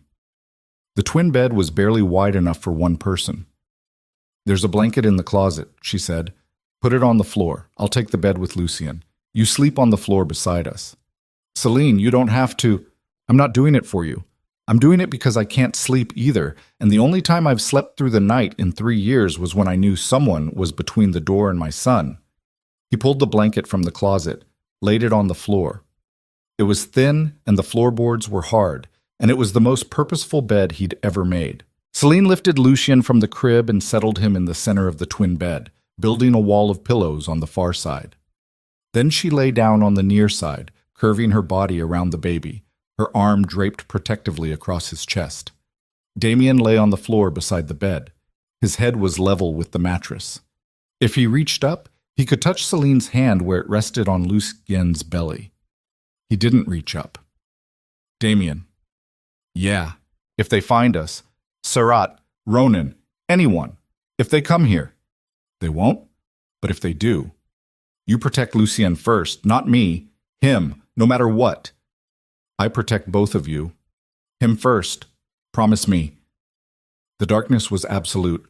He couldn't see her face, could only hear her voice, close and raw and carrying the weight of a mother's oldest fear. I promise, he said. The silence settled. Lucien breathed. The house creaked. Outside, the forest conducted its nocturnal business. Owls hunting, branches falling, the earth turning. Sometime before dawn, Damien's hand found Celine's, or hers found his. In the dark, it was impossible to tell who reached first. Their fingers interlaced on the edge of the mattress above their sleeping son and held. He slept. Not deeply, not peacefully, but he slept. The morning came with sunlight through the window and the sound of Ruth moving in the kitchen below. Damien woke on the hard floor with a stiff neck and a clarity of mind that felt almost dangerous. The hyper-awareness that comes after crisis, when the body has burned through its adrenaline reserves and what's left is pure, unfiltered cognition. He was alone in the room. The bed was empty. He could hear Celine downstairs talking to Ruth and the small sounds of Lucienne being fed. He stood. His back protested. His knees cracked.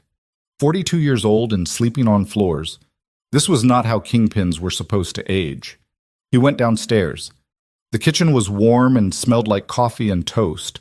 Celine was at the table, Lucien in her lap, feeding him from a bottle. Ruth was at the stove. Nobody looked at Damien when he entered, which he appreciated. He looked like a man who'd been sleeping on a floor because he was. The landline rang at 8:07 a.m. Ruth answered, listened. Her face, that impassive, weathered face that Damien was beginning to understand, was not indifference but discipline, changed, just slightly, a tightening around the eyes, a shift in the set of her mouth. She held the phone toward Damien. It's for you. He took it, pressed the receiver to his ear. The plastic was warm from Ruth's hand. Mr. Varelli. A familiar voice, Celia Morrow, FBI. I'm going to skip the pleasantries because we don't have time. We received your files. All 14 destinations received them. The Southern District of New York has opened a federal investigation into Marco Surratt's operations. Warrants were executed last night. I assume you know that. I know. Here's what you don't know. During the raid on the East 58th Street property, we recovered a laptop belonging to Ronan Graves. The laptop contained a comprehensive dossier, financial records, operational details, personnel files, not just for Surratt's operation, for yours. Damien's hand tightened on the receiver. Your entire organization, Mr. Varelli, every account, every transaction, every name. Ronan Graves kept meticulous records of everything you've done for the last 15 years, and he stored them on a device that is now in federal custody. The kitchen was very quiet. Celine had stopped feeding Lucien. She was watching Damien's face, reading the information from his expression the way she always could. What does that mean for me? Damien said. His voice was steady. His hand was not. It means the investigation that started with Surratt is now expanding. My superiors are reviewing the contents of the laptop. I was able to delay things, argue that your anonymous cooperation deserves consideration, that you're an asset, not a target, but I won't be able to delay much longer. The evidence is too extensive, too damning. How long? Days. Maybe a week. After that, I can't guarantee anything. And the protective relocation for Celine and Lucienne? That's what I'm calling about. I pulled strings, called in favors, argued until I was blue in the face. The program exists. Barely. It's discretionary, underfunded, and politically inconvenient. But I got approval. Conditional approval. Conditional on what? On you coming in, voluntarily, surrendering yourself to federal custody and agreeing to cooperate fully, not anonymously, not through intermediaries, in person, on the record, everything. The word again. Everything. The universe's favorite word for Damien Varelli. Not some, not most. Everything. If I come in, Celine and Lucien get protection? Full relocation. New identities. Federal security detail until the threat assessment clears. It's the best I can do, Damien. It's more than most people in your position ever get. And if I don't come in, a pause. Then the investigation proceeds without your cooperation. The laptop gives us enough to build a case. Arrest warrants will follow, and the protective relocation offer disappears because it's contingent on your voluntary surrender. Damien looked at Celine across the kitchen. She was watching him with those dark eyes, the eyes that had seen through him from the very beginning, that had loved him before he deserved it, and hated him when he earned it, and were now looking at him with something that was neither love nor hate, but simply knowledge. The absolute unflinching knowledge of who he was and what he was about to do. When? He said. Today. This afternoon. I'll meet you at the Federal Building in Lower Manhattan, 3 p.m. Come through the main entrance. Ask for me by name. Today. The window is closing, Damien. Every hour that passes is an hour my superiors use to build a case that doesn't include your cooperation. If you want any say in how this ends, it has to be today. He closed his eyes. Behind the lids, he saw everything. The penthouse, the empire, the years of wealth and fear and power. He saw Pier 37 in the rain. He saw Ronan's face in the warehouse. He saw Celine in the hospital bed, telling him what she'd survived. He saw Lucian's hand closing around his finger in the NICU, that grip like a promise made in a language neither of them spoke yet. I'll be there, he said. He hung up. The kitchen was silent. Ruth had left, disappeared with the instinct of a woman who knew when a room needed to empty. It was just Damien and Celine and Lucien, and the morning light coming through the window, and the smell of coffee, and the sound of birds in the trees outside. You heard, he said. Enough. They have Ronan's laptop, everything about my operation, every crime, every name. They're going to prosecute with or without me. The only question is whether I go in voluntarily and get you protection, or they come for me and you get nothing. Celine's face was very still. The bottle in her hand had stopped moving. Lucien fussed at the interruption, his mouth searching for the nipple. His small protest a reminder that the world's most urgent business was still just breakfast. She resumed feeding. Her hands were steady. Her voice, when it came, was not. How long? I don't know. Years. Behind bars. Yes. Away from him. She looked down at Lucien. Away from us. Yes. The word sat between them like a stone, heavy, final, immovable. I told you, she said, and her voice cracked on the second word. She stopped, breathed, started again. I told you I wouldn't let him grow up without a father. And I told you his safety matters more than my presence. That hasn't changed. Everything has changed. Everything. She was crying now, not the angry tears of the hospital or the exhausted tears of late-night feedings. These were something else, something desolate and vast, the grief of a woman watching a future she'd just barely allowed herself to imagine being disassembled in front of her. You were going to dismantle the empire. You were going to go legitimate. You were going to be here, in whatever life we built, present, real, and now I pay for what I built. That's how it works, Celine. That's always how it was going to work. The empire was never going to just dissolve. It was always going to cost something. And this is the cost. It's not your cost. It's his. She held Lucien up slightly, as if showing Damien the bill. He's the one who pays. A boy growing up visiting his father behind glass. A boy explaining to his friends why Daddy lives in a building with guards. That's not your sacrifice, Damien. That's his. Would you rather he grow up visiting his father's grave? The question landed like a slap. Celine flinched. Her mouth opened, then closed. The tears continued, but no sound came with them. The silent crying of someone who has run out of arguments and is left with nothing but the raw, unprocessable fact of loss. Damien crossed the kitchen.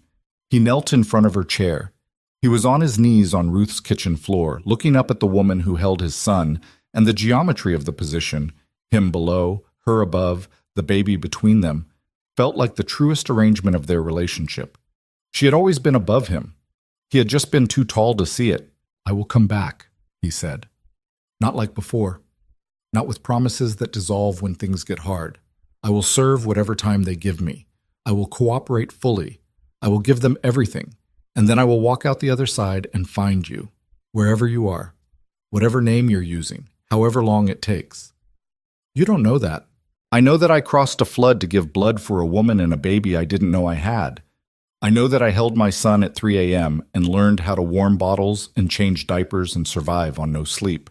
I know that I dismantled a 20-year empire in 5 weeks because you asked me to choose.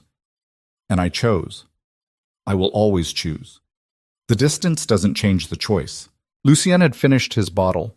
He lay in Celine's arms, milk-drunk and content, his dark eyes half closed, his small body warm and heavy with the satisfied weight of a baby who had been fed and held and was, for this moment, perfectly safe. Celine looked down at him, looked at Damien, back at Lucien. The war on her face was visible, love and loss and fury and hope, all of them fighting for the same space, all of them claiming the same territory. "Take him," she said. Damien stood. She placed Lucien in his arms. The transfer was smooth now. They'd done it dozens of times. In the nursery, in the kitchen, in the dark hallway at 3 a.m. The kitchen, in the dark hallway at 3 a.m. Their hands knew the choreography. The baby settled against Damien's chest with the ease of a creature finding its natural resting place. "1 hour," Celine said. "You have 1 hour with him before you have to leave." "Celine, 1 hour. Use it." She stood up. She walked out of the kitchen. He heard her footsteps on the stairs, heard the bedroom door close, heard, faintly, through the old wooden ceiling, the sound of a woman sobbing into a pillow so her son wouldn't hear.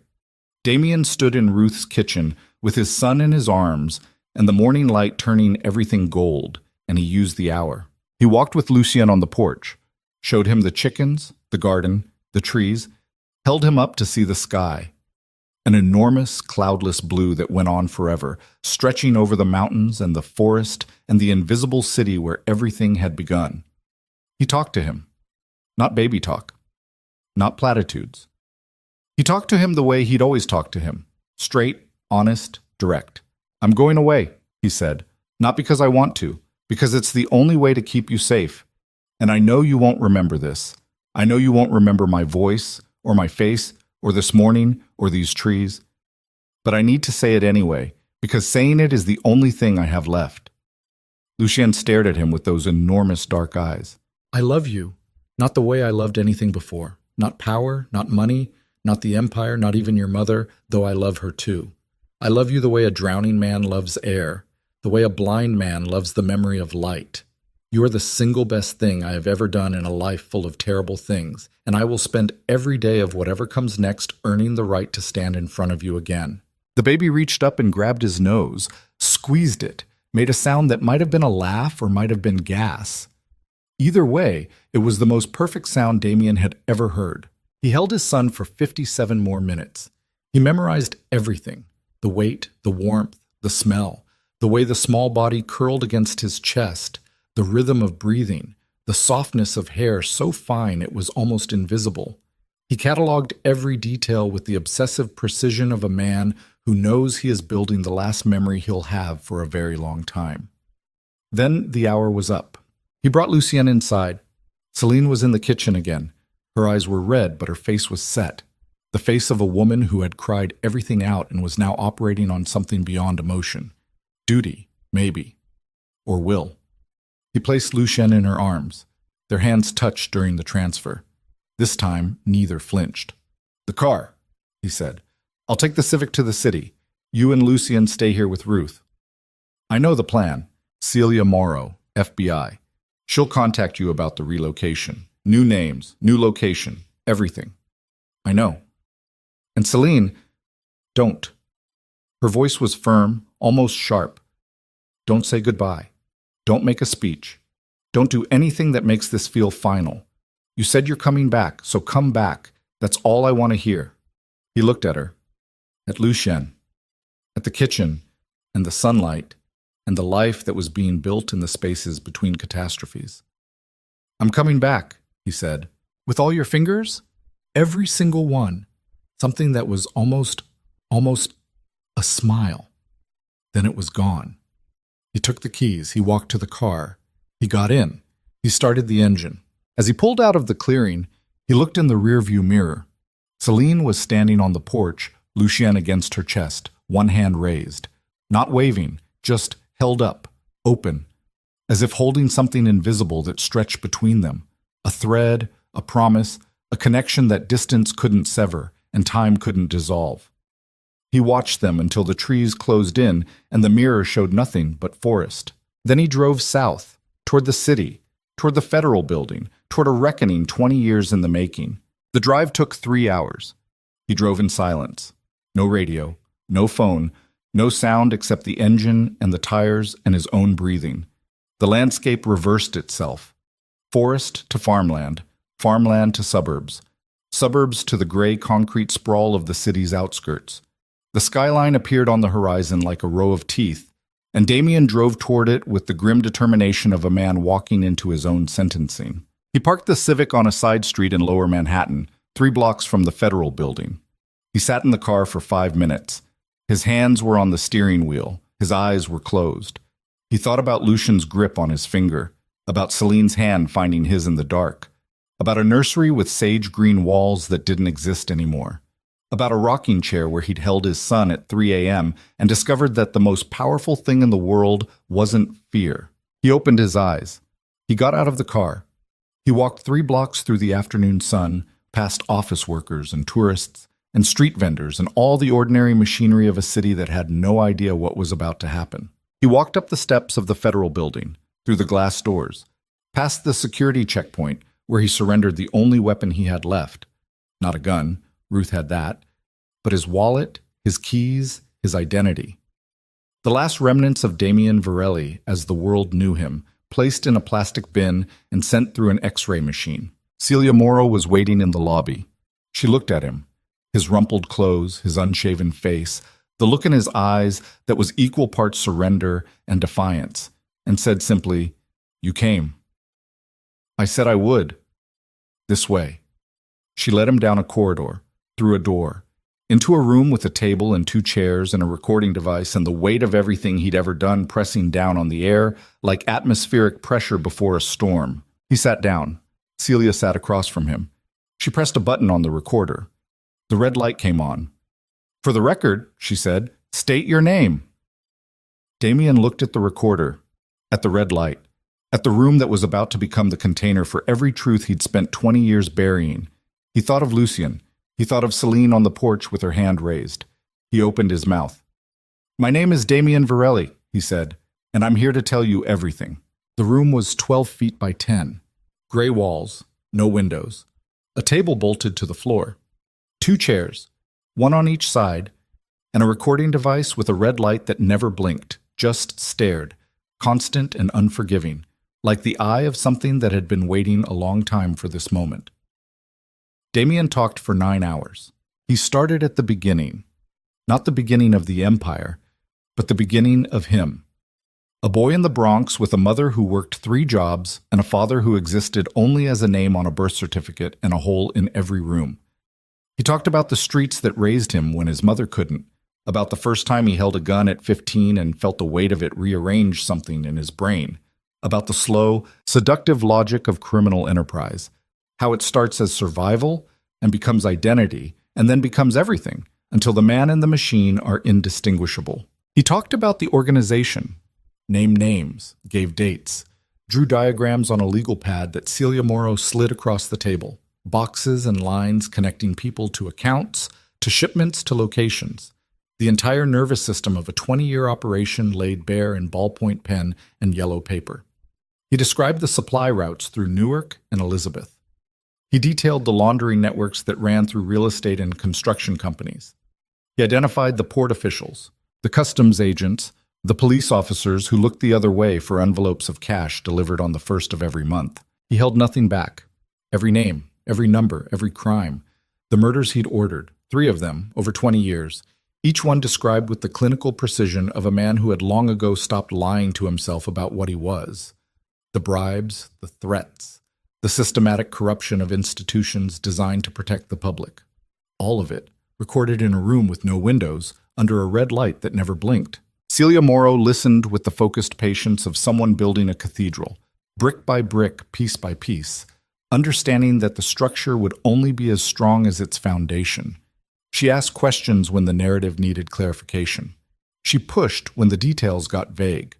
She didn't react to the worst of it, not the violence, not the scope, not the casual brutality of a world where human life had a dollar value and the exchange rate fluctuated with market conditions. At 1 a.m., 9 hours in, Damien's voice gave out. Not metaphorically, physically. His throat closed, his words turned to gravel, and he sat in the chair with his hands flat on the table and his mouth open and nothing coming out. Celia turned off the recorder. The red light died. "We'll continue tomorrow," she said. There's a holding facility. I know what it is. It's temporary, until the formal cooperation agreement is finalized and the protective relocation for Ms. Vale is activated. How long for the relocation? 72 hours. She'll be contacted directly. Not by strangers, not by men in suits showing up at the house. She'll bolt.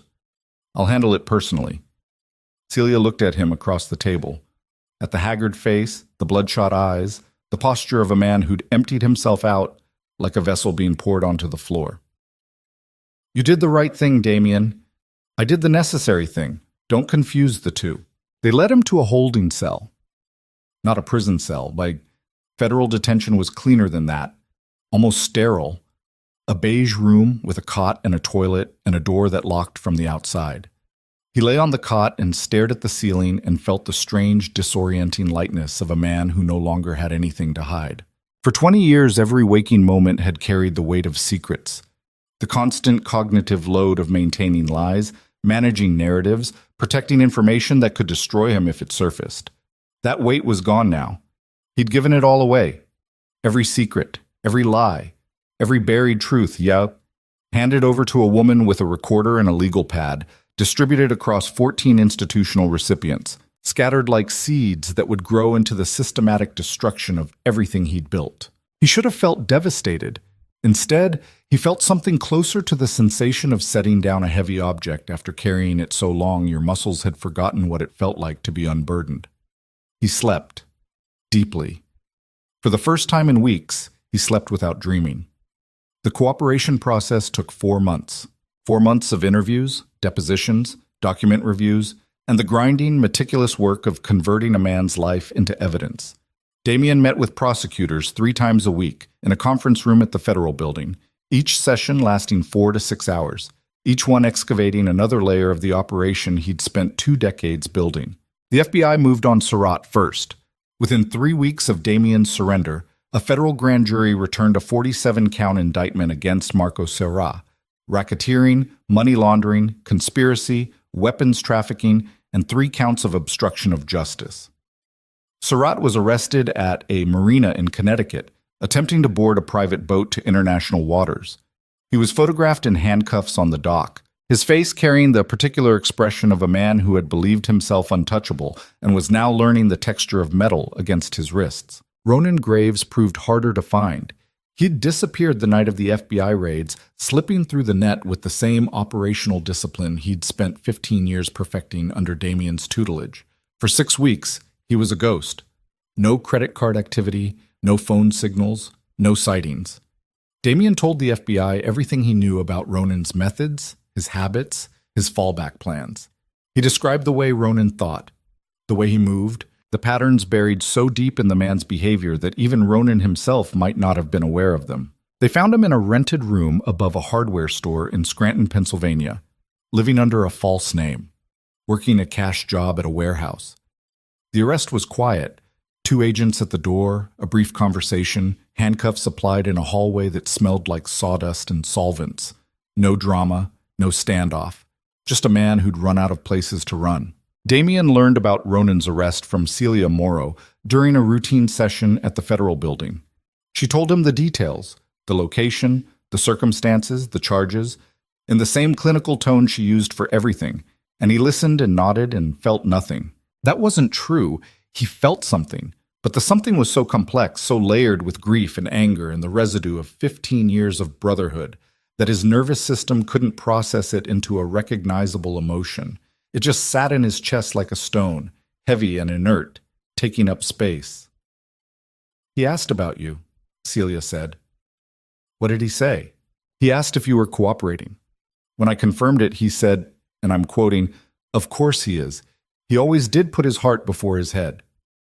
Damien stared at the table, at his hands flat on the surface, the same hands that had held Lucy's bottle and gripped Ronan's collar and signed documents that moved millions and now rested on a government-issue conference table in a building full of people whose job was to dismantle everything those hands had created. "He's not wrong," Damien said. Celia didn't comment. She turned on the recorder. They continued. Nico survived. Damien learned this in the 3rd week of his detention, through a brief, sanitized message relayed by Celia, 2 gunshot wounds, one to the shoulder and one to the abdomen, 3 surgeries, 6 weeks in the hospital, permanent disability in his left arm. He would never drive the Escalade again. He would never do a lot of things again. But he was alive, and when the message was delivered, Damien sat in his holding cell and pressed his palms against his eyes and breathed in a way that was not quite crying but was adjacent to it. He wrote Nico a letter.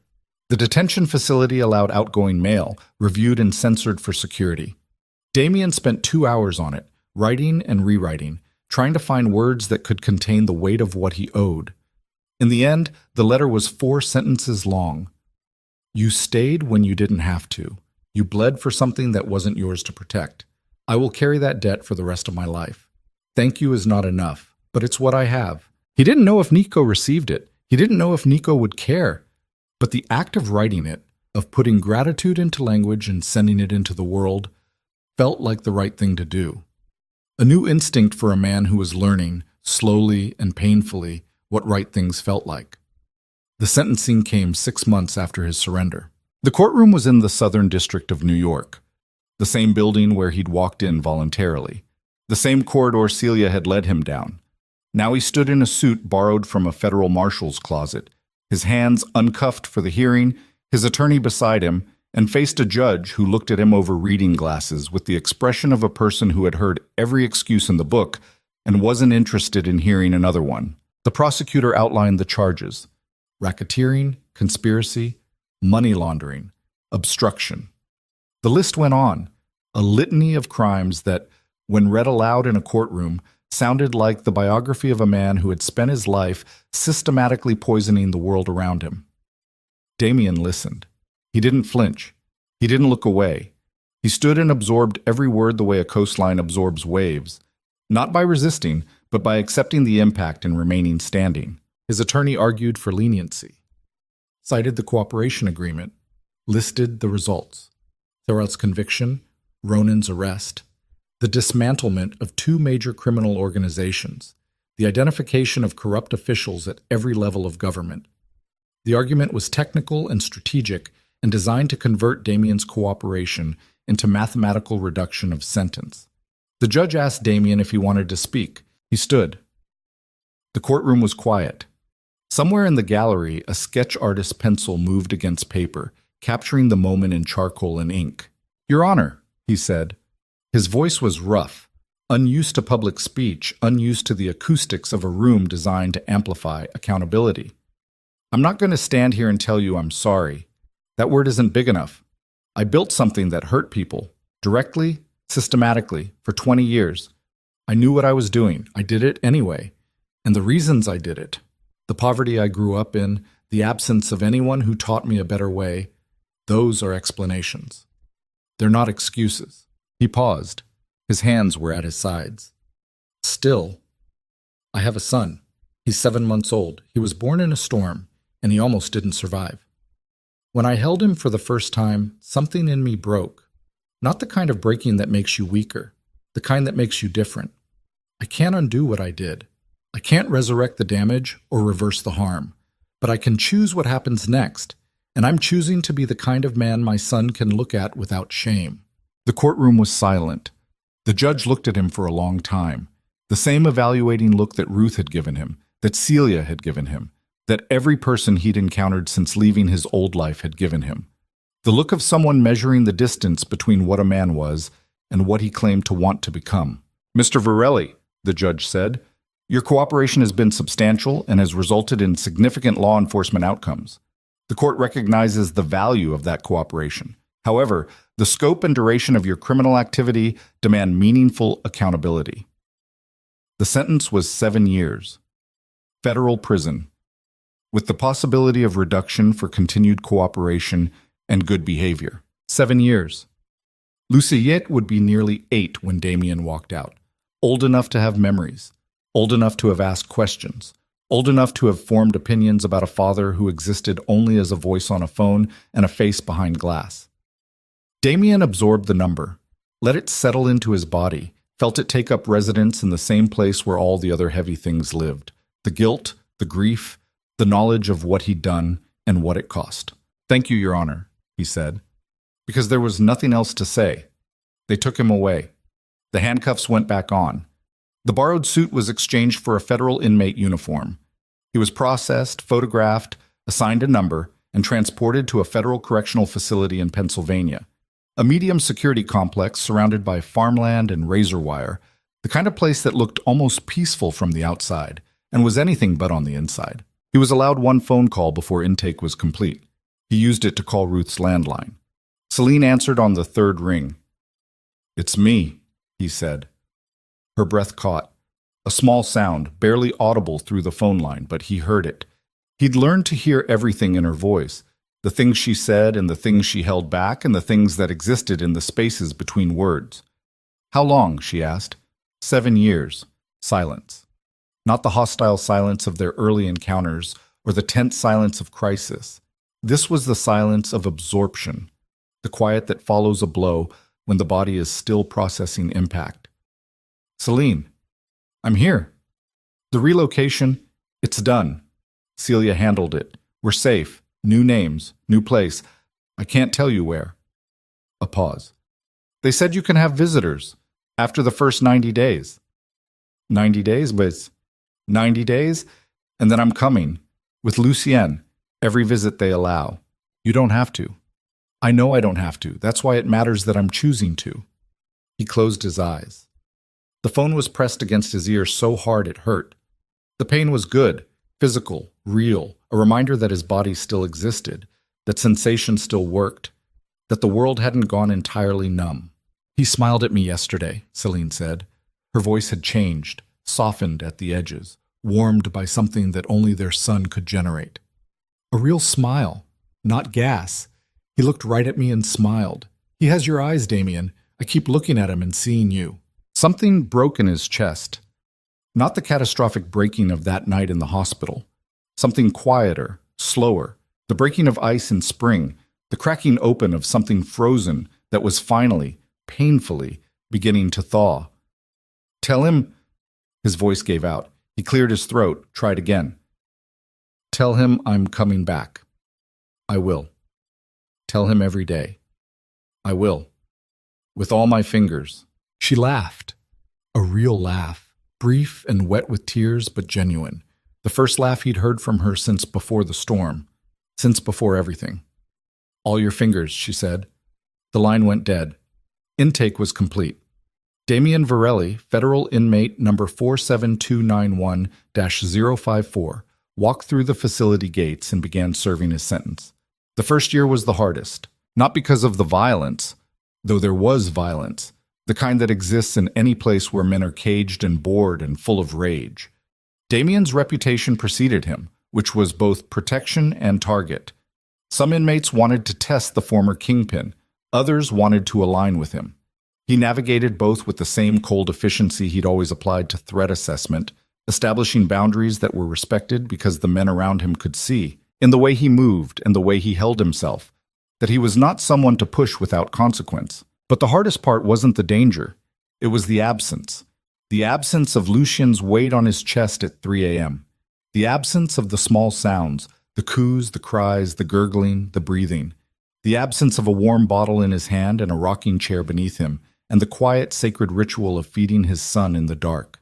He felt the absence the way amputees feel phantom limbs. A sensation where something used to be, a ghost of the thing that was missing, real enough to ache and intangible enough to drive you insane.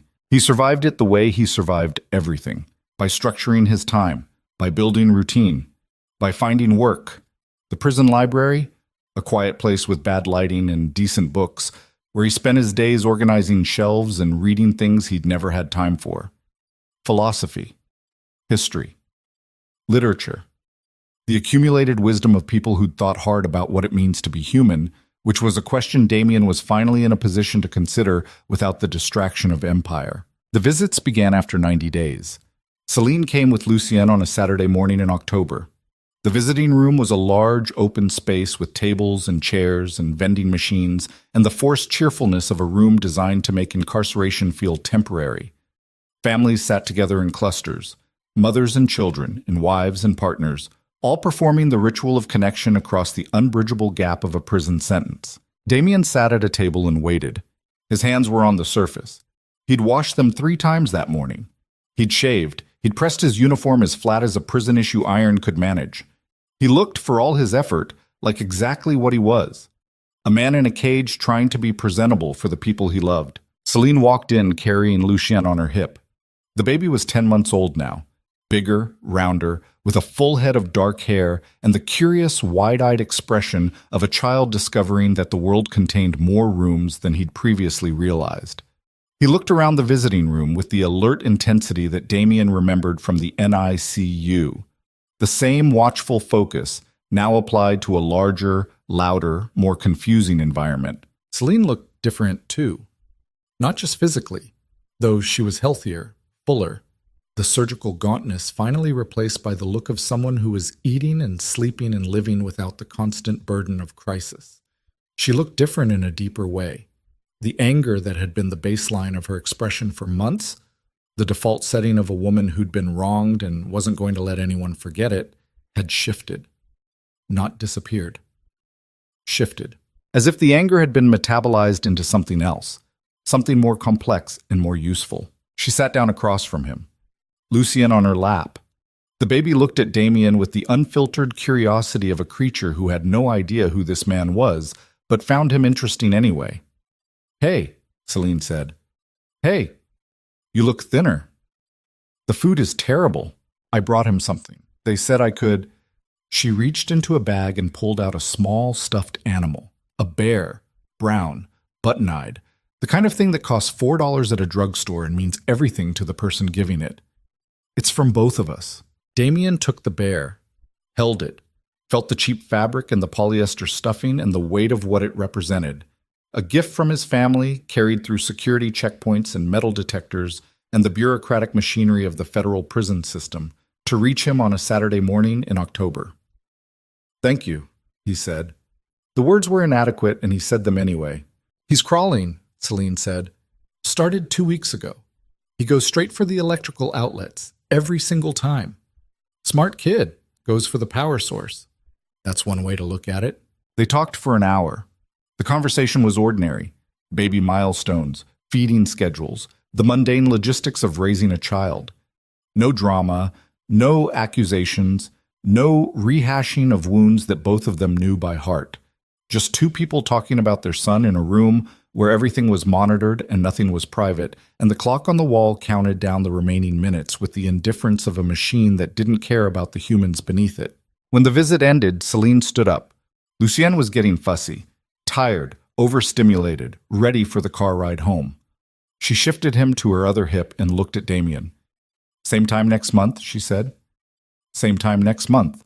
She reached across the table and squeezed his hand. Brief, firm. The grip of a woman who is holding on, not desperately, not romantically, but deliberately. A conscious choice, made in a room full of people, repeated monthly, sustained over years. That was how they did it. Monthly visits, phone calls twice a week, 15 minutes each, timed and recorded, every word calibrated to fit the maximum amount of connection into the minimum amount of space. Letters, written by hand, because Damien had discovered that writing letters was the only form of communication that allowed him to say what he actually meant without the pressure of real-time performance. He wrote to Lucien, not letters the baby could read, letters for later, letters that described the nursery with the sage-green walls, letters that explained why his father was away and when he was coming back, letters that contained the things Damien wanted his son to know about the world, not the world he'd built, but the world he'd discovered on the other side of that building. He wrote, "There are 2 kinds of strength, the kind that makes people afraid of you and the kind that makes them trust you. I spent my life building the first kind. You deserve the second." He wrote, "Your mother is the bravest person I have ever known. She survived me. That's harder than anything I've ever done." He wrote, "I held you when you were 4 pounds and 11 ounces and you grabbed my finger and everything I thought I knew about power became irrelevant. You were the strongest thing in the room. You still are." The years passed. Not quickly. Time in prison doesn't pass quickly. It accumulates, layer by layer, like sediment on a riverbed. But it passed. And with each passing month, each visit, each phone call, each letter, the distance between who Damien had been and who he was becoming grew wider. Lucien learned to walk. Damien heard about it on a Tuesday phone call, Celine's voice bright with the particular excitement of a parent witnessing a milestone, describing how the boy had taken 3 wobbly steps across the kitchen and then fallen on his bottom and laughed. Lucien learned to talk. His first word was mama, which was right and good and exactly as it should be. His second word was dada, which Celine told Damien during a visit, casually, as if it weren't the single most important piece of information he'd received in 2 years. He says it when he sees your picture, she said. I put one on the fridge. He points at it every morning. Damien nodded. The thing in his chest, the thing that had been cracking slowly for years, cracked a little more. Lucien turned 3, then 4, then 5. He grew into a serious, watchful boy with his mother's dark eyes and his father's jaw, and a temperament that was entirely his own. Curious, stubborn, occasionally explosive in the way of small children who feel things too big for their bodies to contain. He visited monthly with Celine, and over time the visits changed. The baby who'd stared at Damien with uncomprehending curiosity became a toddler who climbed onto his lap and pulled his ears, then a small boy who sat across the table and asked questions. Why do you live here? He asked once, at 4 years old. Direct, unembellished. The question of a child who hadn't yet learned that some questions are complicated. Damien looked at Celine Augustoy. She looked back at him. They discussed this. How to explain, what to say, how much truth a 4-year-old could hold. I made some bad choices, Damien said, when I was younger. And this is where people go when they need to think about their choices and learn how to make better ones. Like a timeout? Yeah, buddy, like a really long timeout. I don't like timeouts. Nobody does. That's the point. Lucien considered this with the gravity of a philosopher evaluating a theorem. Then he said, When you're done with your timeout, can you come to my house? Damien's throat closed. He swallowed. That's the plan. Good. Because Mama says you're good at making bottles, and I have a fish now, and his bowl needs water. I'll make sure the fish gets water. His name is Frank. Frank's a great name. Mama picked it. Celine across the table was doing the thing she did when she was trying not to cry. The jaw set, the eyes bright, the careful control of a woman who had learned to hold herself together in public places. But the corners of her mouth were turned up, and the look in her eyes when she watched Damien with their son was not the look of a woman in love. It was something more than that, something deeper and quieter and more durable. It was the look of a woman who had decided to trust, not blindly, not foolishly, but deliberately. A woman who had weighed the evidence and measured the distance between promise and performance and found, after years of watching, that the gap was closing. The years continued. Damien earned his reduction. Good behavior, continued cooperation. The kind of model incarceration that looks effortless from the outside and is actually constructed day by day through the disciplined suppression of every impulse that once defined him. He didn't fight. He didn't scheme. He didn't position or manipulate or build networks within the facility. He worked in the library. He read. He wrote letters. He counted down the days with tick marks on a wall that he wasn't supposed to mark but marked anyway, because some habits of counting are too fundamental to break. 5 years, then 5.5, then 6. And then, a morning in March, cold and gray, with the kind of light that makes everything look washed out and waiting. Damien Varelli walked out. The gate opened. The guard buzzed it. The sound was industrial and mechanical and completely at odds with the enormity of what it represented. Damien stepped through and stood on the other side. The free side, the outside, the world, and breathed. The air was cold. It tasted like diesel and wet concrete and the faint, barely detectable scent of something growing in the field beyond the parking lot. Spring coming, life returning. The annual miracle of things that refused to stay dead. Celine was leaning against the beige Civic, the same car. 6 years older, more dented, the bumper held on with what appeared to be hope and duct tape. She was wearing jeans and a gray sweater, and her hair was shorter than he'd ever seen it, and she was, without question, the most beautiful thing he had ever looked at. Lucien was beside her, standing on his own 2 feet. A boy now, 6 years old, with legs and arms and opinions, and a face that was, unmistakably, irrevocably, the product of both of them. He was wearing a red jacket and sneakers and holding a piece of paper that he'd clearly been gripping for a long time, because the edges were wrinkled and soft from his hands. Damien walked toward them, not fast, not slow. The pace of a man covering a distance he'd measured in years rather than feet. He stopped 3 feet away, close enough to touch, far enough to let them choose. Lucien looked up at him. Those dark eyes, Celine's eyes, Ruth had said once, but watchful like his father's, studied Damien with the careful assessment of a child who had built an idea of his father from photographs and phone calls and monthly visits and handwritten letters, and was now comparing that idea against the real thing standing in front of him. "You're bigger than in the picture," Lucien said. "Pictures make everything smaller. Did you finish your time out?" "I finished my time out." Lucien held out the piece of paper. Damien took it. It was a drawing, crayon on construction paper, the kind of art that only children produce, simultaneously abstract and perfectly clear. A house, a tree, 3 stick figures of varying heights. The tallest had dark scribbles for hair and enormous hands. The medium one had long brown lines streaming from its head. The smallest was between them, holding both their hands.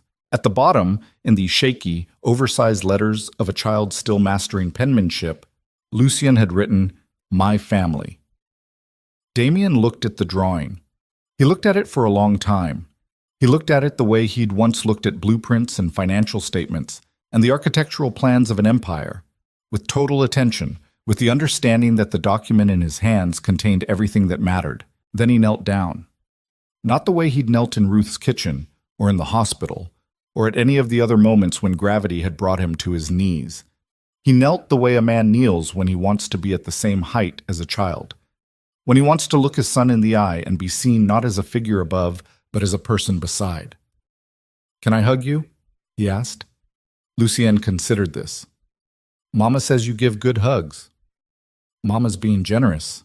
She says you smell like coffee and you squeeze too hard." A sound escaped Damien. Half laugh, half something else, the kind of sound that comes from a place that doesn't have a name. "I'll try to calibrate." Lucien stepped forward and put his arms around Damien's neck. The grip was not the butterfly-like touch of a newborn's fingers. It was the grip of a 6-year-old, real, substantial, the grip of a person who existed in the world with weight and presence and will. Damien held his son.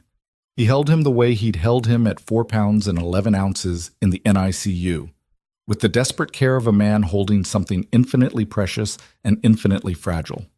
Except Lucien wasn't fragile anymore.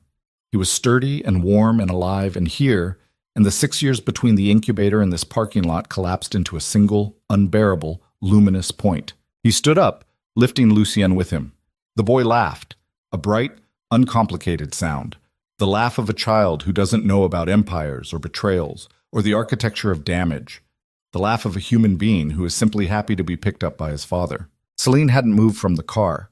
She stood with her arms crossed, watching them with that expression, the one that was beyond love, beyond anger, beyond all the emotions that had defined their relationship from the beginning. She was looking at the drawing come to life, the 3 stick figures, the enormous hands, the long brown hair, the small one in between. Damien walked toward her with Lucien on his hip. He stopped in front of her, close enough to see the details, the small lines at the corners of her eyes that hadn't been there 6 years ago, the scar on her eyebrow, the way her mouth was set in a line that was not quite a smile but was adjacent to one, holding the shape of it in reserve. "All my fingers," he said, and held up his free hand. She counted, one by one, taking her time, making him wait. Because making Damien Varelli wait was one of the small pleasures she'd earned through years of patience and pain and the daily, relentless work of building a life from wreckage. "All 10, she confirmed. "Told you. You also told me a lot of things that turned out to be wrong. I'm working on my accuracy." She looked at him. He looked at her. Between them, Lucien squirmed and demanded to be put down because he'd spotted a bird in the parking lot, and birds were, at this stage of his life, the most interesting thing in the world. Damien set him down. The boy ran toward the bird, which flew away, and Lucien chased it for 3 steps and then stopped and laughed again, delighted by the game even though he'd lost. "He does that with everything," Celine said. chases it, loses it, laughs, chases something else. Sounds like a healthy approach to life. Sounds like the opposite of you. Maybe that's the point. They stood side by side in the parking lot, watching their son chase birds, and the silence between them was not the silence of damage or distance or the careful management of pain. It was the silence of two people who had been through the worst thing they could imagine and were now standing on the other side, still breathing, still vertical, still capable of watching a child run and feeling something that didn't hurt. "I found a place," Celine said. "After the relocation ended. A house. Small. 2 bedrooms. A yard. There's a school 3 blocks away that Lucien starts in the fall." "Where?" "Does it matter?" "No. It has a kitchen with a window that faces east. Morning light. I thought you might like that." He looked at her. "You thought I might—" "I left room for you in the house, in the plan. I left room." She looked at the ground, at the sky, at Lucien, who was now crouching beside a puddle and poking it with a stick. "I didn't have to. I thought about not doing it, about building a life that was just me and him and nothing else. It would have been easier, safer." "Why didn't you?" She turned to face him, full on. No angle, no deflection, no distance. "Because you showed up, every time. The hospital, the storm, the nursery at 3 a.m., the FBI, the courtroom. 6 years of letters that I read until the paper wore thin. You showed up, Damien. Not perfectly, not without damage, but you showed up. And that, for a woman who spent her whole life watching people leave, that means something." He didn't kiss her. The parking lot of a federal correctional facility, with guards watching and security cameras recording and their 6-year-old son splashing in a puddle 30 feet away, was not the place for that. Some moments are too large for their settings. Some moments need better rooms. But he reached for her hand, and she gave it. And the grip was the same grip she'd given him through the door frame of Ruth's house, on the porch in the dark, across the visiting room table. Firm, deliberate, the grip of a person who was choosing to hold on. They walked to the car. Lucien ran ahead, the stick from the puddle now a sword, now a magic wand, now a fishing rod. He narrated his own adventure in the breathless, non-stop monologue of a child, for whom every moment is a story waiting to be told. Damien opened the back door. Lucy climbed in, already talking about Frank the fish and the bird that got away and the sandwich Mama had packed for the drive. Celine got behind the wheel. Damien sat in the passenger seat, the seat he'd never sat in before, because riding shotgun required trusting someone else to drive. And trust was the thing he'd spent 6 years learning in a room with no windows. Celine started the engine. The Civic coughed, rattled, and found its rhythm. She pulled out of the parking lot and onto the access road, and the facility receded behind them. The razor wire and the guard towers and the gray walls shrinking in the mirror until they were nothing more than shapes against the Pennsylvania sky. Damien didn't look back. He looked forward, at the road, at the dashboard, which had a crack in it and a parking ticket stuffed in the glove compartment and a child's crayon drawing taped to the visor. Another family portrait, this one featuring what appeared to be a very large fish. "Frank?" he asked, pointing at the drawing. "Frank," Lucien confirmed from the back seat. "He's huge now. He eats everything. Like his owner." "I don't eat everything. I don't eat broccoli." "That's a mistake. Broccoli makes you strong." "You're strong, and you don't eat broccoli." "How do you know I don't eat broccoli?" "Because Mama said you only eat steak and coffee." "Mama's been talking." Celine smiled. Not the almost smile, not the ghost of a smile, not the memory of what smiles used to feel like. A real smile. Full. Unguarded.